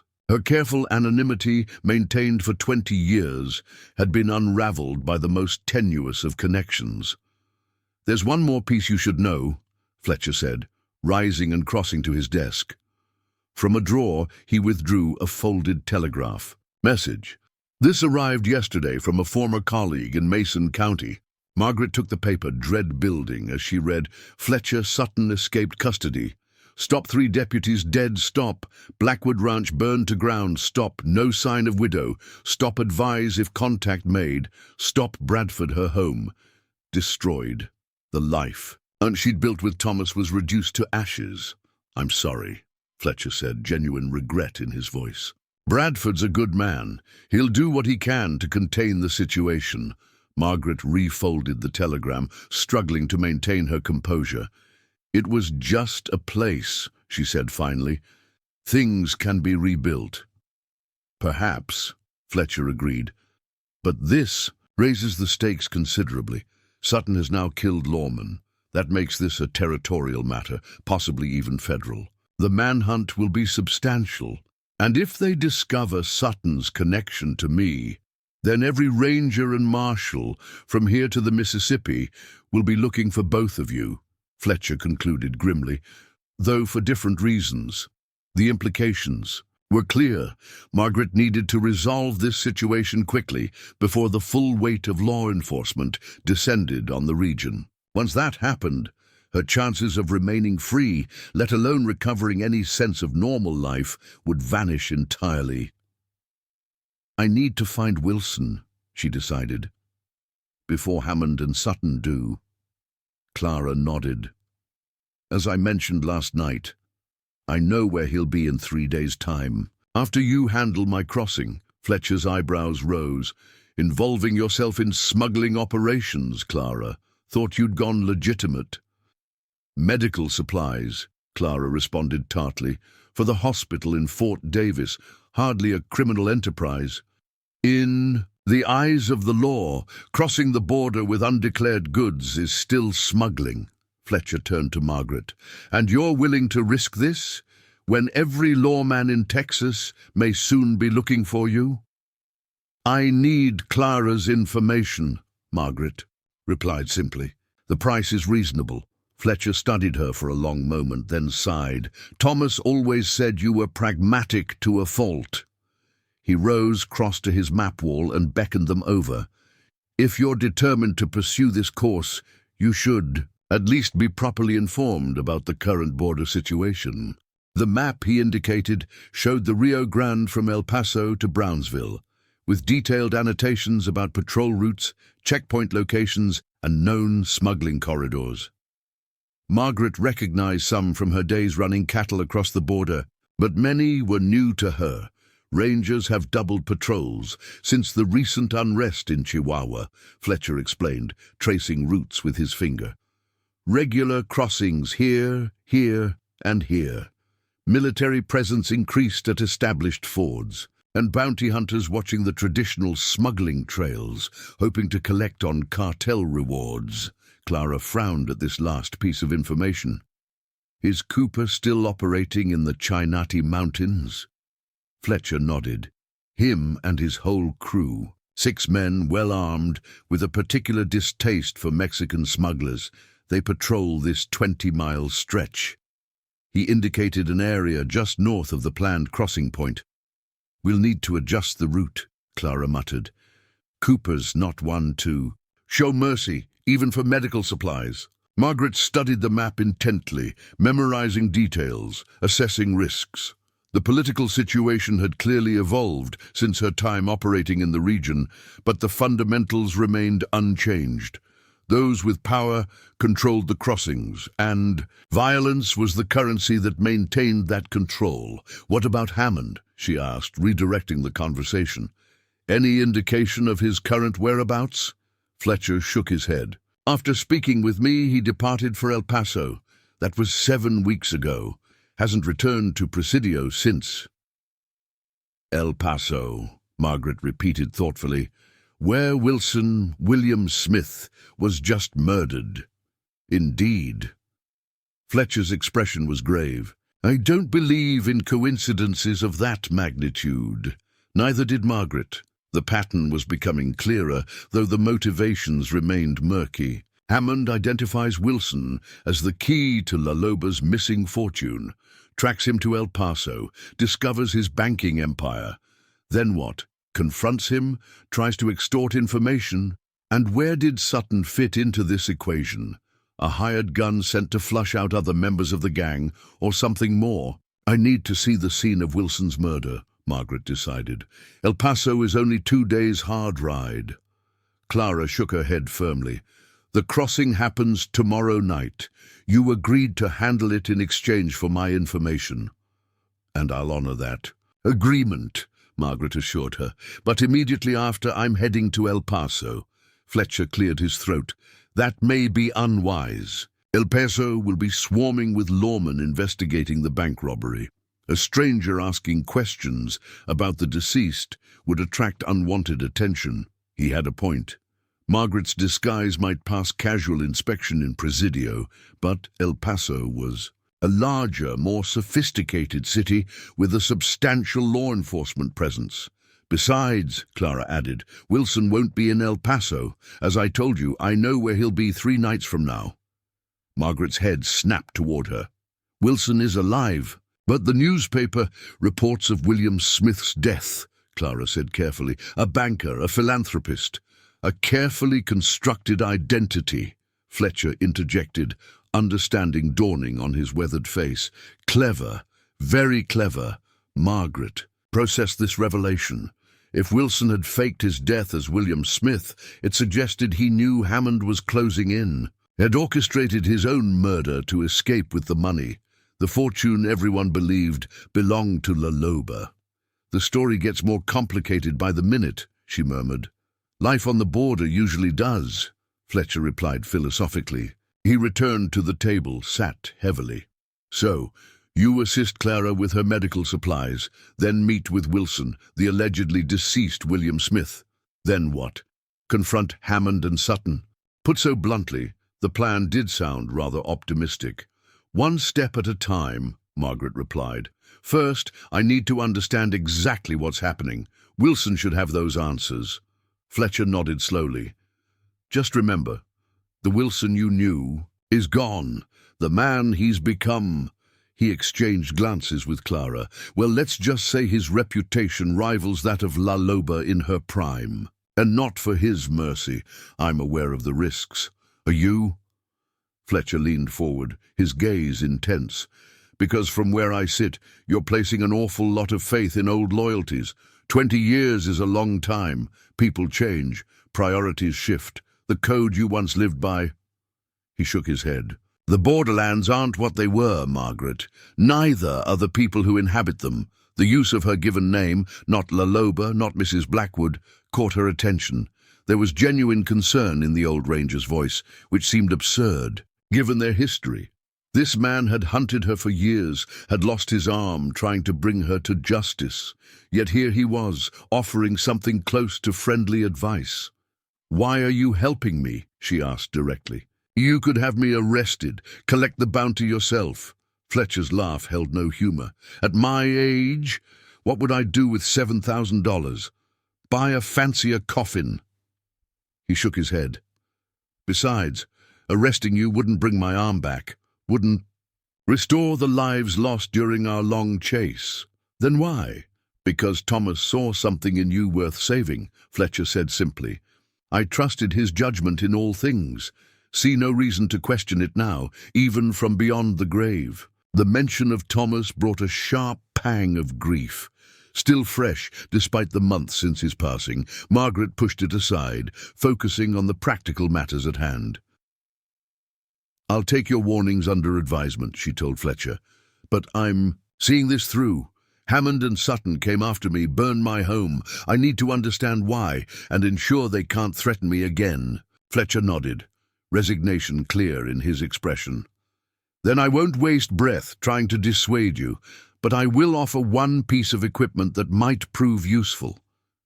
He rose, crossed to a wooden chest in the corner of the room, and withdrew. A holstered Colt revolver with distinctive pearl grips. Thomas's service weapon. He left it with me before heading south to find you all those years ago. Seems fitting it should return to his widow now. Margaret accepted the weapon with mixed emotions. Thomas had rarely spoken of his ranger days, had preferred farming tools to firearms in their life together. But he had occasionally mentioned his former mentor, the man who had taught him everything about tracking, about the harsh justice of the frontier. Thank you, she said simply, attaching the holster to her belt. Fletcher's gaze lingered on the weapon. He was the best of us. Whatever he saw in you. The old ranger straightened, his voice firming. Don't make his faith misplaced. With that, he escorted them to the door. As they prepared to leave, he handed Margaret a small leather pouch. "Ammunition for the Colt, and a map of El Paso should you find yourself there despite my advice. Marked with safe houses rangers have used over the years. This final gesture of assistance was unexpected." Margaret tucked the pouch into her vest pocket. "I don't know how to repay this kindness." "Stay alive," Fletcher replied gruffly. "And when this business is concluded, whatever its outcome, leave the borderlands. Permanently. Some ghosts should remain buried." As Margaret and Clara slipped back into Presidio's waking streets, the full weight of what she had learned settled upon her. What had begun as a simple theft attempt had exploded into something far more complex. A decades-old vendetta, a missing fortune, a murdered banker who might not be dead, and former associates with uncertain loyalties. La Loba had once controlled these borderlands through information, through knowing every player and every angle. Now Margaret found herself struggling to understand even the basic parameters of the game unfolding around her. But one thing was certain. Hammond and Sutton had made this personal when they targeted her ranch. Whatever their true motivations, whatever larger conspiracy was unfolding, Margaret was now committed to seeing it through to its conclusion. The wolf was fully awake now, and the hunt was just beginning. The old mission at Ruidosa stood silhouetted against the dawn sky, its broken bell tower reaching toward heaven like a gnarled finger. Once a place of worship and sanctuary, it had been abandoned during the last Mexican Revolution, its adobe walls now crumbling, its once sacred halls repurposed for distinctly unholy gatherings. Margaret observed the structure from a ridge half a mile distant, Fletcher's brass spyglass extending her vision across the scrubby terrain. 6 horses were tethered in what had once been the mission's courtyard. 2 men stood guard at the main entrance, rifles held with the casual competence of experienced gunmen. "Cortez's men," Elias whispered beside her, his voice barely audible above the morning breeze. "I recognize the one on the left, Luis Varga, known for cutting out the tongues of informants." The medical supply run had been completed successfully 3 nights earlier. Minor complications with a military patrol easily circumvented using Margaret's unconventional route. Clara had been impressed enough to provide not just the promised information about Wilson's meeting, but also Elias's continued assistance. The scout's knowledge of current borderland politics and personalities had proven invaluable. "How many?" "Inside?" Margaret asked, collapsing the spyglass. "At least 4, including Cortez and Wilson," Elias replied. "They meet at dawn, conclude business by mid-morning, then separate until the next gathering." Margaret checked her weapons one final time. Both revolvers fully loaded, a knife sheathed at her boot, another at her belt. After 2 decades of peaceful existence, she found herself fully armed again, prepared for violence if necessary. The irony wasn't lost on her. "Remember," she cautioned Elias, "I need to speak with Wilson alone. Creating that opportunity is our primary objective." The scout nodded, though his expression suggested skepticism. "Wilson isn't the man you knew, Margaret. His loyalties lie with Cortez now." "We'll see," she replied more confidently than she felt. Their plan was simple, relying on distraction rather than force. Elias would approach the mission openly, claiming to have information about a new ranger operation that threatened Cortez's smuggling routes. While the gang leader was occupied with this intelligence, Margaret would locate Wilson and secure her private conversation. Simple in theory, far more complicated in execution, particularly given Wilson's reputation as Cortez's vigilant protector. "If this goes wrong," Elias began. "It won't," Margaret interrupted firmly. "But if it does, you owe me nothing. Save yourself. That's an order." The scout's mouth quivered in a half-smile.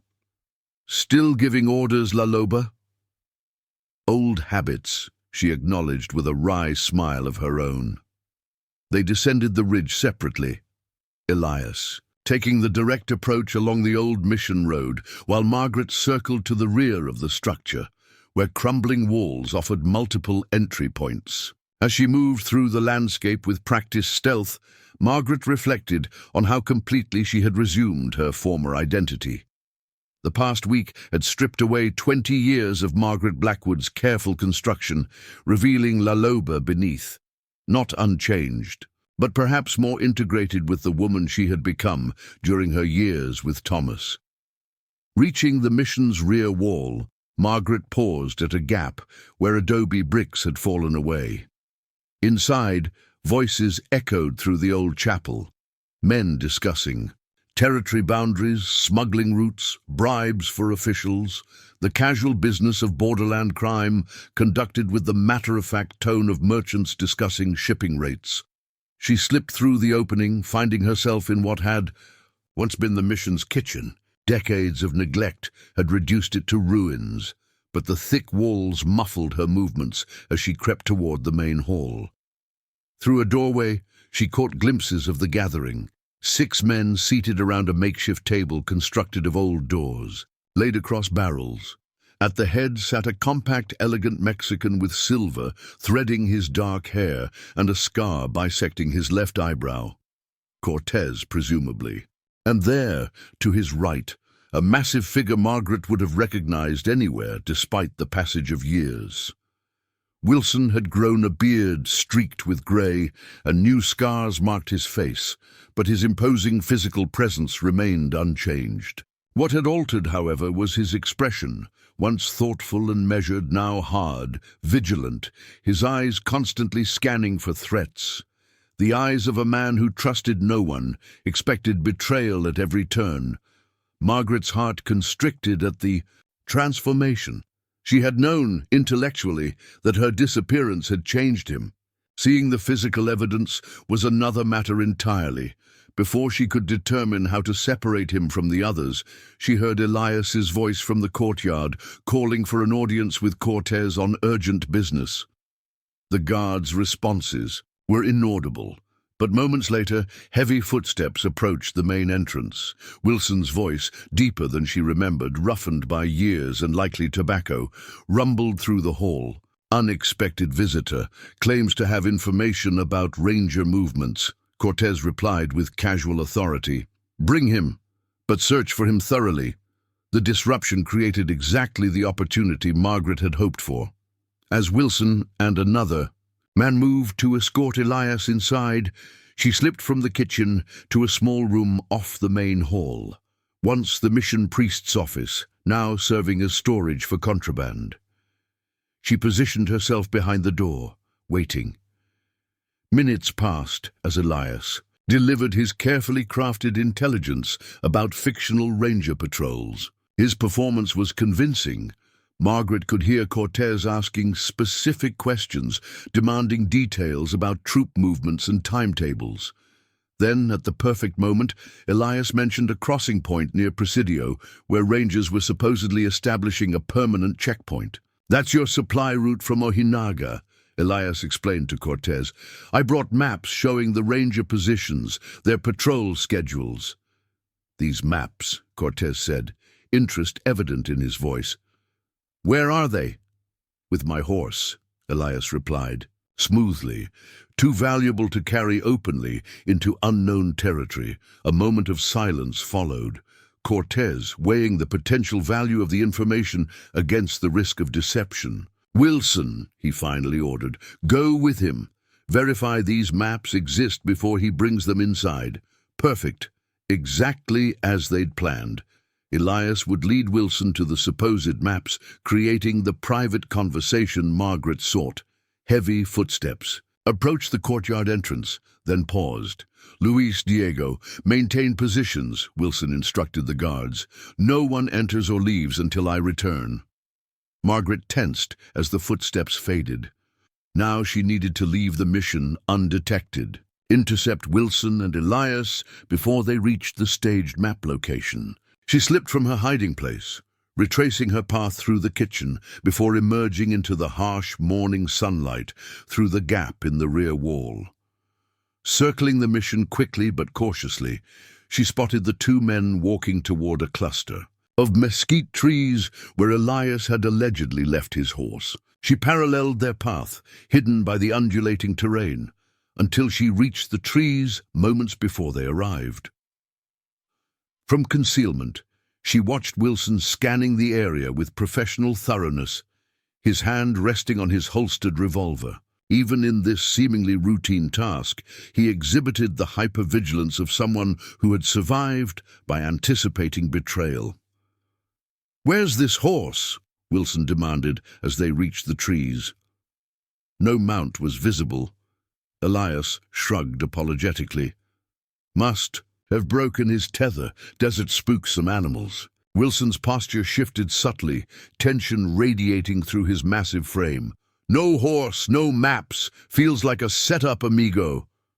"Not a setup," Margaret said, stepping from behind a thick mesquite trunk, both hands visible and empty. "Just a reunion. Long overdue." Wilson's reaction was instantaneous. His revolver appeared in his hand with blinding speed, aimed unwaveringly at Margaret's heart. But he didn't fire.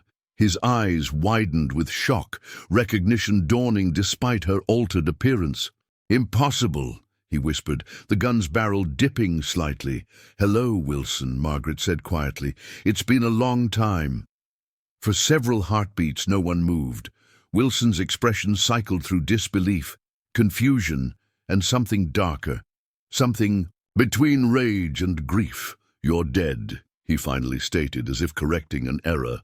20 years dead." "Evidently not," Margaret replied, keeping her tone gentle, despite the weapon still pointed in her general direction. "I need to speak with you. Alone." Wilson's gaze flicked to Elias, suspicion returning. "What are you doing?"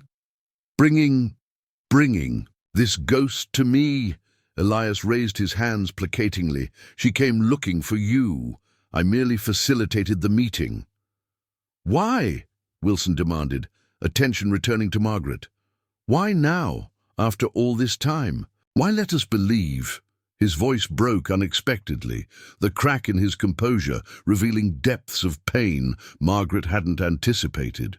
"Because men named Hammond and Sutton are hunting me," she explained calmly. "Hunting La Loba's supposed fortune.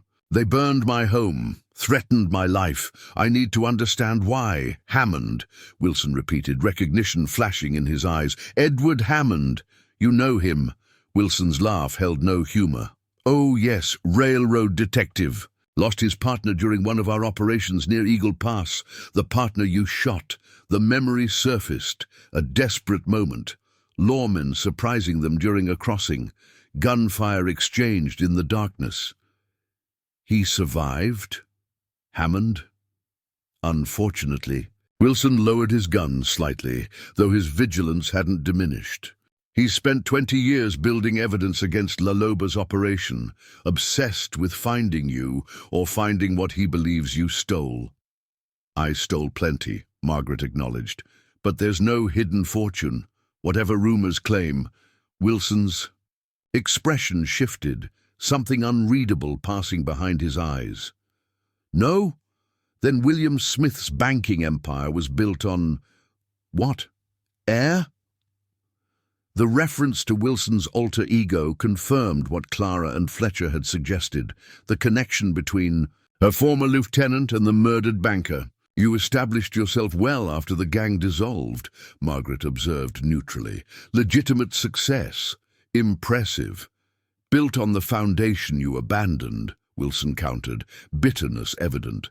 "The operations emergency funds, the networks, you established, all left behind when you vanished without a word." The accusation stung, but Margaret accepted its validity. "I had my reasons." "The Ranger," Wilson guessed, surprising her with his insight. "Thomas Blackwood. Clara told me years later you'd married him, settled in Mason County." His expression hardened. "While the rest of us scattered, hunted, some caught and hanged. I'm sorry," Margaret said simply, meaning it, "for those who suffered, for not finding a way to warn you." "Sorry, don't resurrect Miguel," Wilson snapped. Doesn't restore Carson's dignity after they hanged him publicly as an example. His massive hand tightened on his revolver. Doesn't erase 20 years of believing you died because I failed to protect you. This last admission held the key to understanding his transformation. Margaret took a careful step forward, gratified when he didn't raise his weapon in response. "You never failed me, Wilson," she said softly. "Never. The decision to leave was mine alone, a choice between prison and a different life. Thomas offered terms I couldn't refuse, terms that required abandoning everyone loyal to you. Yes, she admitted, it wasn't fair, wasn't honorable, but it was survival." Wilson studied her face, searching for deception. Whatever he saw must have satisfied him, because he finally holstered his weapon with a deep sigh. "Why come to me? Now, what do you want?" "Information," Margaret replied honestly. "About Hammond, about his connection to Sutton, about why they're hunting me now, after all this time." Wilson glanced at Elias, who had maintained a respectful distance during their exchange. "Give us privacy." The scout looked to Margaret for confirmation. At her nod, he withdrew to a position where he could watch the approach from the mission without overhearing their conversation. When they were alone, Wilson's posture relaxed marginally. "Hammond approached me 3 months ago, in my William Smith identity. He traced banking records from our operation's legitimate fronts, followed the money to Frontier Banking and Trust." "How?" Margaret asked. "We were careful about those transactions." "We were, but patterns emerge over time. Hammond had decades to search, resources I hadn't anticipated." Wilson shook his head ruefully. "He confronted me with evidence linking William Smith to Wilson Jeffries, known associate of La Loba, threatened exposure unless I provided information about your whereabouts and the location of your personal fortune." "There is no personal fortune," Margaret reiterated. Wilson's expression suggested he wasn't entirely convinced. "Perhaps not, but there was substantial money in our emergency cash, money that disappeared when you did." The accusation hung between them. Margaret frowned, genuinely confused. "I never touched the emergency funds. Whatever was in the cash when I left should have remained there." This was apparently not the answer Wilson expected. He studied her face intently before responding. "The cash was emptied the same night you disappeared. Over 30,000 in gold coins. Gone." The sum was staggering, far more than Margaret had realized the operation had accumulated. "I didn't take it," she insisted. "Thomas and I left with nothing but our horses and essential supplies." "Then who?" Wilson demanded. "No one else knew the location except you and—" He stopped abruptly, realization dawning. "Nathaniel."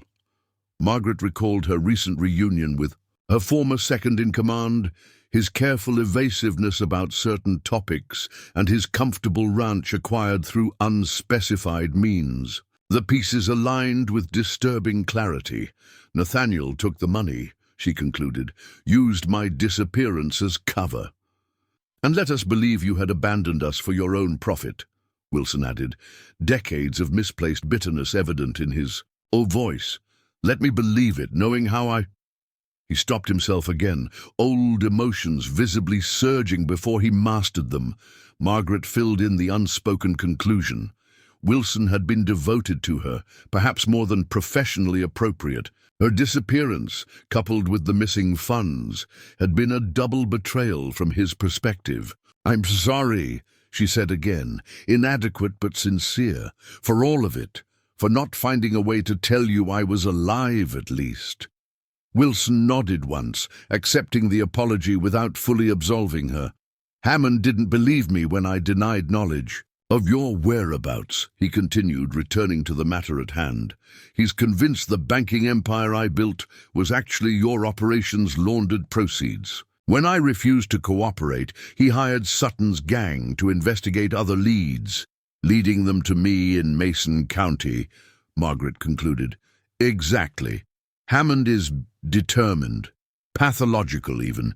His partner's death became an obsession. He rose. Through the railroad company on the strength of his pursuit of La Loba, even after most had forgotten your operation. When he retires next month, he wants your head as his crowning achievement. Margaret absorbed this, understanding now why Sutton had appeared at her ranch, why he had shown such specific knowledge of her past. But how did they make the connection to Margaret Blackwood, even knowing Thomas's history? The brand, Wilson said simply. Hammond had discovered references to La Loba's wolf brand in accounts from former gang members who turned state's evidence. When Sutton's men started watching your ranch, they reported seeing a woman bathing in the creek behind her property, a woman with a distinctive mark on her shoulder. The creek. Of course, during the hottest days of summer, Margaret had occasionally sought relief in the cool waters of the stream that bordered her property. Even in her seclusion, she had been observable to patient, hidden watchers. So they confirmed their suspicions before ever approaching the ranch, she murmured. The attempted theft of Bella was merely a pretense to confront me directly. To capture you, Wilson corrected. Sutton's instructions were to take you alive, bring you to Hammond. The fortune was secondary. He wanted confession, contrition, before ending La Loba's legend permanently. The clinical way Wilson delivered this information, as if discussing a stranger's fate rather than her own, emphasized how much he had changed. The gentle, protective man who had managed their finances and mediated disputes had been replaced by someone harder, more detached. Yet he was sharing this intelligence, warning her of the danger. Some fragments of loyalty remained beneath this years of bitterness. What about William Smith's murder? Margaret asked. The newspaper reported a fabrication, Wilson interrupted. When Hammond threatened exposure, I activated contingency plans, staged the murder, made it appear the bank was robbed to eliminate financial motive. William Smith is officially dead, his assets transferred through various fronts before his murder. Margaret couldn't help but admire the strategy, pure La Loba in its elegant problem-solving. Clever! And now? Now I'm Wilson Jeffries again, Cortez's right hand, different identity, different power base. His eyes met hers directly. Different loyalties. The warning was clear. Whatever bond they had once shared was severed. He had provided information out of a sense of closure, perhaps, but would not actively assist her against Hammond or Sutton. I understand, Margaret acknowledged. Thank you for the truth, at least. Wilson nodded, then glanced toward the mission. I should return before Cortez sends men looking for me. Discovery of this meeting would be problematic. As he turned to leave, Margaret asked one final question. If you could do it again, knowing I left to save myself, not for money or betrayal, would you have made different choices? These past 20 years, Wilson paused, considering the question with genuine thoughtfulness. No, he finally replied. Your disappearance forced me to become self-reliant, to build something of my own. William Smith accomplished things Wilson Jeffries never could have. A ghost of his old smile touched his face, though I might have killed fewer men along the way, had I known the truth earlier. With that, he strode away, rejoining Elias for the walk back to the mission. Margaret watched him go, recognizing that some bridges, once burned, could never be rebuilt. The past was immutable. All that remained was addressing the present danger Hammond and Sutton represented. She had the information she needed now. Understanding. Hammond's motivations clarified her options, limited though they were. A man driven by 20 years of obsessive pursuit wouldn't be deterred by reason or bribery. His retirement looming, he wanted La Loba's capture as his legacy. Margaret waited until Wilson and Elias had reached a respectful distance before emerging from the mesquite thicket. Her path forward was clear. Hammond would never stop hunting La Loba, but perhaps La Loba could hunt him first. 3 days later, Margaret stood on a ridge overlooking the El Paso Railroad yards, observing the modest house where Edward Hammond had established his base of operations. Fletcher's intelligence network had proven invaluable, providing not just the location, but detailed information about Hammond's habits, security measures, and timetable. The railroad detective maintained meticulous routines. Breakfast at precisely 7, departure for his office at 8:15, return at 6 for dinner. Each evening he spent 2 hours in his study, updating his extensive files on border criminal operations, particularly those related to La Loba. Tonight would be his last opportunity to complete those records, though he didn't know it yet. The rear entrance has a single guard, Samuel reported, crawling up beside her after completing his reconnaissance. Another man watching the street out front, both armed but casual. They're not expecting trouble. Margaret nodded, unsurprised. Hammond believed himself the hunter, not the hunted. His focus would be on coordinating Sutton's efforts to recapture her trail after losing her at the burned ranch. "Watch positions?" she asked. "None that I detected," Samuel replied. "This isn't a military operation. Just a man with hired guns and a personal vendetta." Clara, who had insisted on accompanying them despite Margaret's objections, handed Samuel a canteen. Sutton himself? No sign. Likely still in the field searching for Margaret. This aligned with Margaret's assessment. Hammond would maintain his established routine, directing the hunt from a distance while maintaining his respectable railroad position. With retirement just weeks away, he couldn't risk direct involvement in anything questionable. "We move at dusk," Margaret decided. "Clara and Rebecca create the diversion at the main railroad office. Samuel neutralizes the exterior guards. Elias and I handle Hammond." The plan had been refined over the past days, each participant contributing expertise from their current lives as well as their past experiences with La Loba's operation. It was elegant in its simplicity.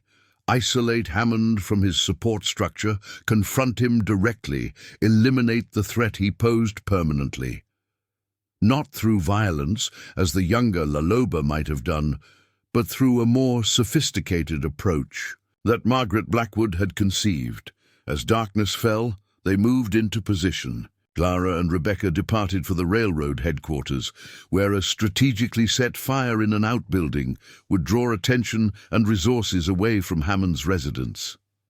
Samuel circled behind the house, prepared to silently neutralize the guards when the moment came.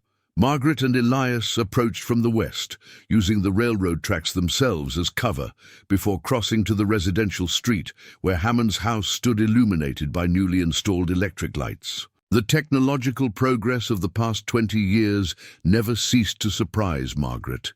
El Paso had transformed from a dusty border town to a modern city during her seclusion in Mason County.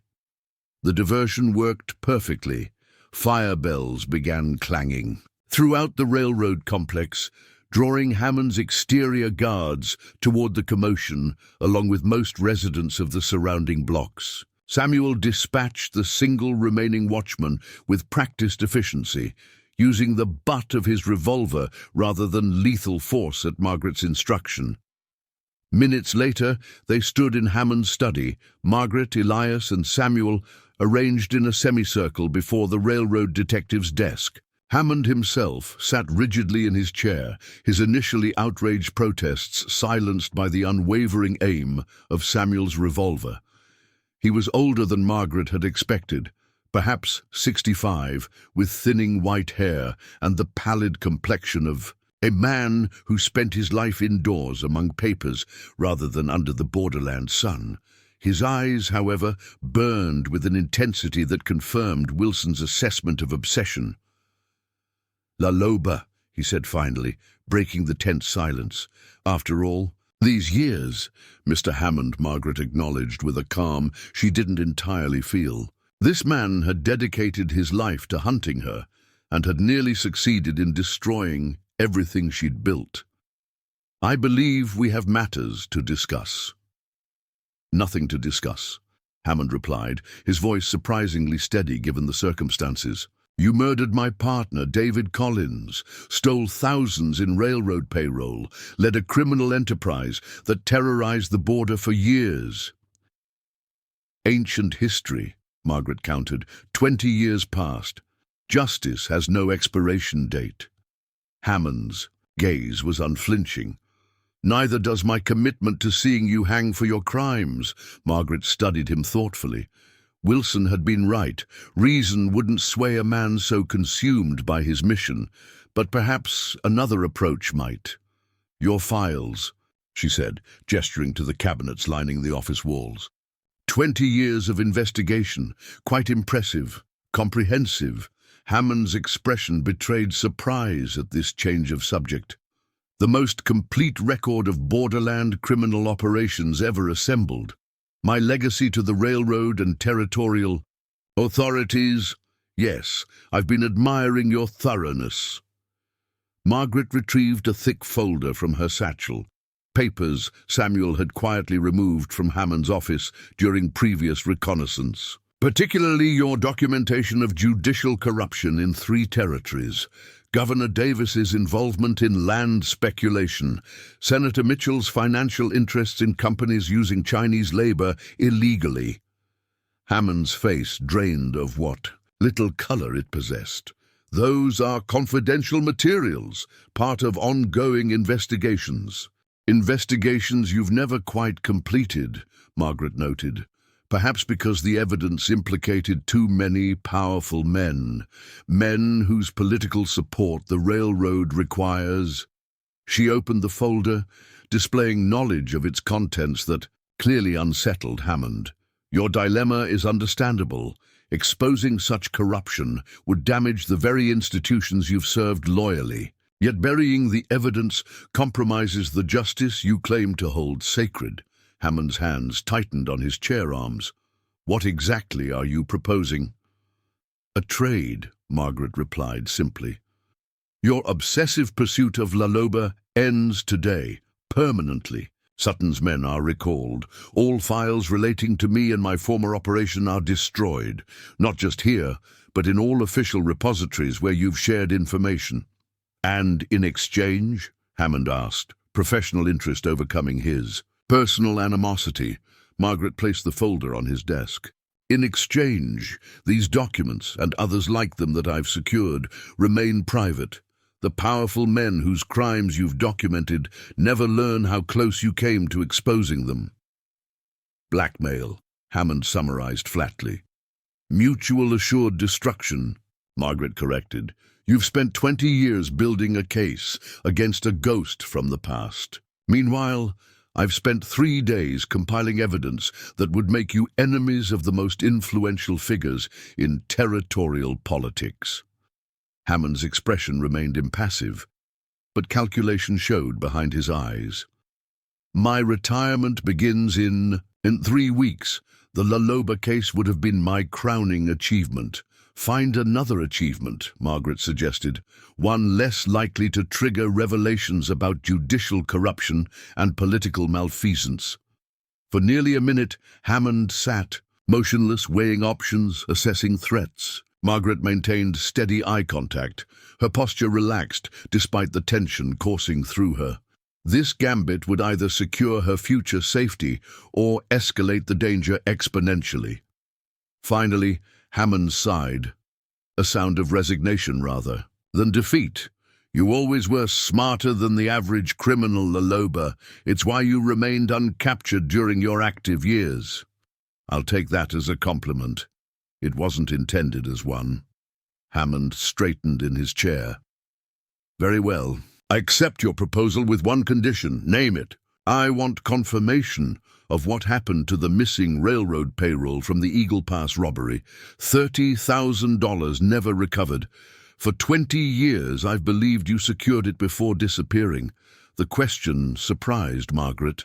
Of all the crimes associated with La Loba's operation, this particular robbery held special significance for Hammond beyond his partner's death. The money was distributed among my people before I left. she answered truthfully. Standard procedure for all operations. There was no hidden cash, despite the rumors. Hammond studied her face, seeking deception. Whatever he saw must have satisfied him, because he nodded slowly. As I suspected. Collins died for relatively little then. Your Lieutenant Wilson received perhaps 3,000 as his share. Hardly worth a man's life. No amount would have been, Margaret acknowledged quietly. If it matters. I never intended death for your partner or anyone else. Violence was always a last resort in my operation. Cold comfort for David's widow and children.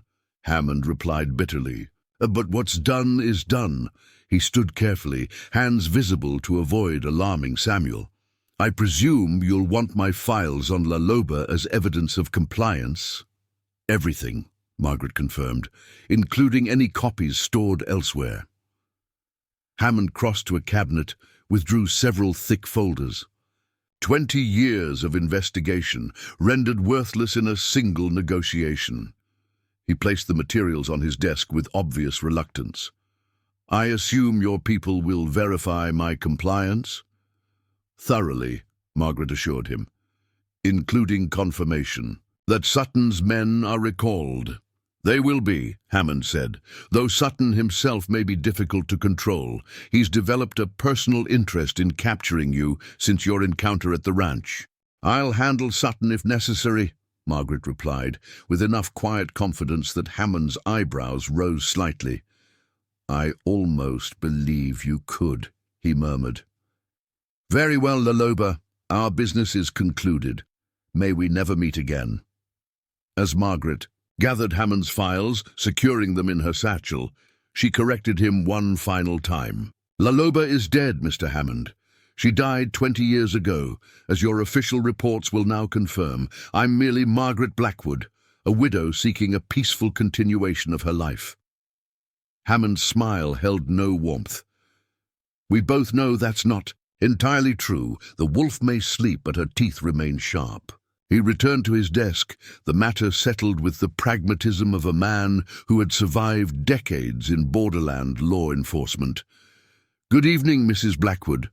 I trust you can see yourselves out. 1 month later, Margaret stood on the porch of her newly constructed cabin, watching a wagon approach along the rutted track that served as a road. The structure wasn't as large as her previous home. Resources were limited and building materials expensive, but it would serve her needs adequately. Clara had been instrumental in securing the property, a small ranch in a remote valley near Alpine, far from Mason County but still within Texas, isolated enough for security, close enough to Presidio for occasional contact with her reconstructed network of former associates. The wagon drew nearer, revealing Rebecca at the reins with Samuel riding alongside as escort. They had departed a week earlier for supplies in Alpine, but their return journey had evidently included an unexpected passenger, a familiar spotted cow tied behind the wagon. Bella? Margaret whispered in disbelief, descending the porch steps as the wagon halted in her yard. Rebecca grinned broadly. Found her in the Alpine livestock auction, recognized her immediately. But how? Apparently Sutton's men captured her after burning your ranch, Samuel explained, dismounting. Sold her to a trader in Fort Stockton, who brought her to Alpine. For auction, I didn't have quite enough money, Rebecca admitted. But when I told the story to the auctioneer, widow losing everything to Outlaws, her favorite cow being all that remained, well, he accepted what I had. Margaret approached Bella slowly, hardly daring to believe the cow had survived and somehow found her way back. The animal recognized her immediately, lowing softly and pressing her head against Margaret's outstretched hand. Welcome home, old girl, Margaret murmured, emotion tightening her throat unexpectedly. Quite a journey you've had. As she united Bella and led her toward the small barn she had constructed, Margaret reflected on the parallel journeys they'd both experienced. Torn from home, forced into unfamiliar territories, ultimately finding their way to a new beginning. Hammond had kept his word, officially closing the Laloba investigation and recalling Sutton's men. The outlaw leader himself had proven more problematic, refusing to abandon his pursuit until a carefully arranged encounter with Wilson's Cortez gang convinced him that continuing the hunt would be detrimental to his health. The network, Margaret, had re-established among her former associates, continued to provide security through information, early warnings of any renewed interest in Laloba's history, confirmation that the official records now listed her as deceased, killed in a shootout with Rangers 2 decades earlier. Clara visited monthly, bringing news from Presidio and maintaining their rekindled friendship. Samuel had relocated nearby, ostensibly to establish his own small ranch, but primarily to provide protection should it become necessary. Elias continued his scouting work along the border, but made regular reports to Margaret about borderland developments. Even Fletcher sent occasional messages through Clara, terse updates on ranger activities that might impact Margaret's security. The old lawman had never fully explained his decision to assist rather than arrest her, but Margaret suspected Thomas's influence continued to guide his former mentor's actions. Only Wilson remained distant, his position with Cortez precluding direct contact. Yet through subtle channels, he had communicated a truce of sorts. Laloba and her former lieutenant would maintain mutual non-interference, their shared past, acknowledged but not revisited. As for Nathaniel, Margaret had chosen not to confront him about the stolen emergency funds. Some betrayals, she had decided, were best left in the past. The man had provided initial assistance when she needed it most, whatever his earlier actions might have been. Settling Bella in the barn with fresh hay and water, Margaret returned to her porch, surveying the modest ranch that represented her new beginning. Not the comfortable life she had built with Thomas, but not the dangerous existence of Laloba either. Something in between, a third identity forged from elements of both previous lives. The wolf remained within her, its instincts sharp, its capabilities intact. But those abilities now served protection rather than predation, defense rather than dominance. The medallion still hung around her neck, a reminder of who she had been and might become again if circumstances demanded. But for now, as the setting sun painted her new home in golden light, Margaret Blackwood, widow, survivor, legend, allowed herself to imagine a future balanced between peace and vigilance. A life where her past informed but did not dictate her choices. A life where a single cow, against all odds, could find its way home again, just as she had found her own path back to herself. The borderlands had taught her its harshest lessons. Decades ago, trust selectively, prepare thoroughly, adapt constantly. The recent events had merely refreshed those teachings, reminding her that survival often required embracing seemingly contradictory truths. She could be both Margaret Blackwood and Laloba, could value peace while remaining prepared for war, could honor Thomas's memory while acknowledging that parts of herself had never fully embraced his vision of complete redemption. As darkness settled over the valley, Margaret lit the lamp in her cabin window, a beacon for any who might need to find their way to her door. Friend or foe, ally or enemy, she would meet them as she truly was, without pretense or denial, a woman who had stolen and built, destroyed and created, who had abandoned and been abandoned, who had lost everything twice and started anew each time. Laloba, Margaret Blackwood, 2 names for a single truth. The wolf endured no matter what name it answered to.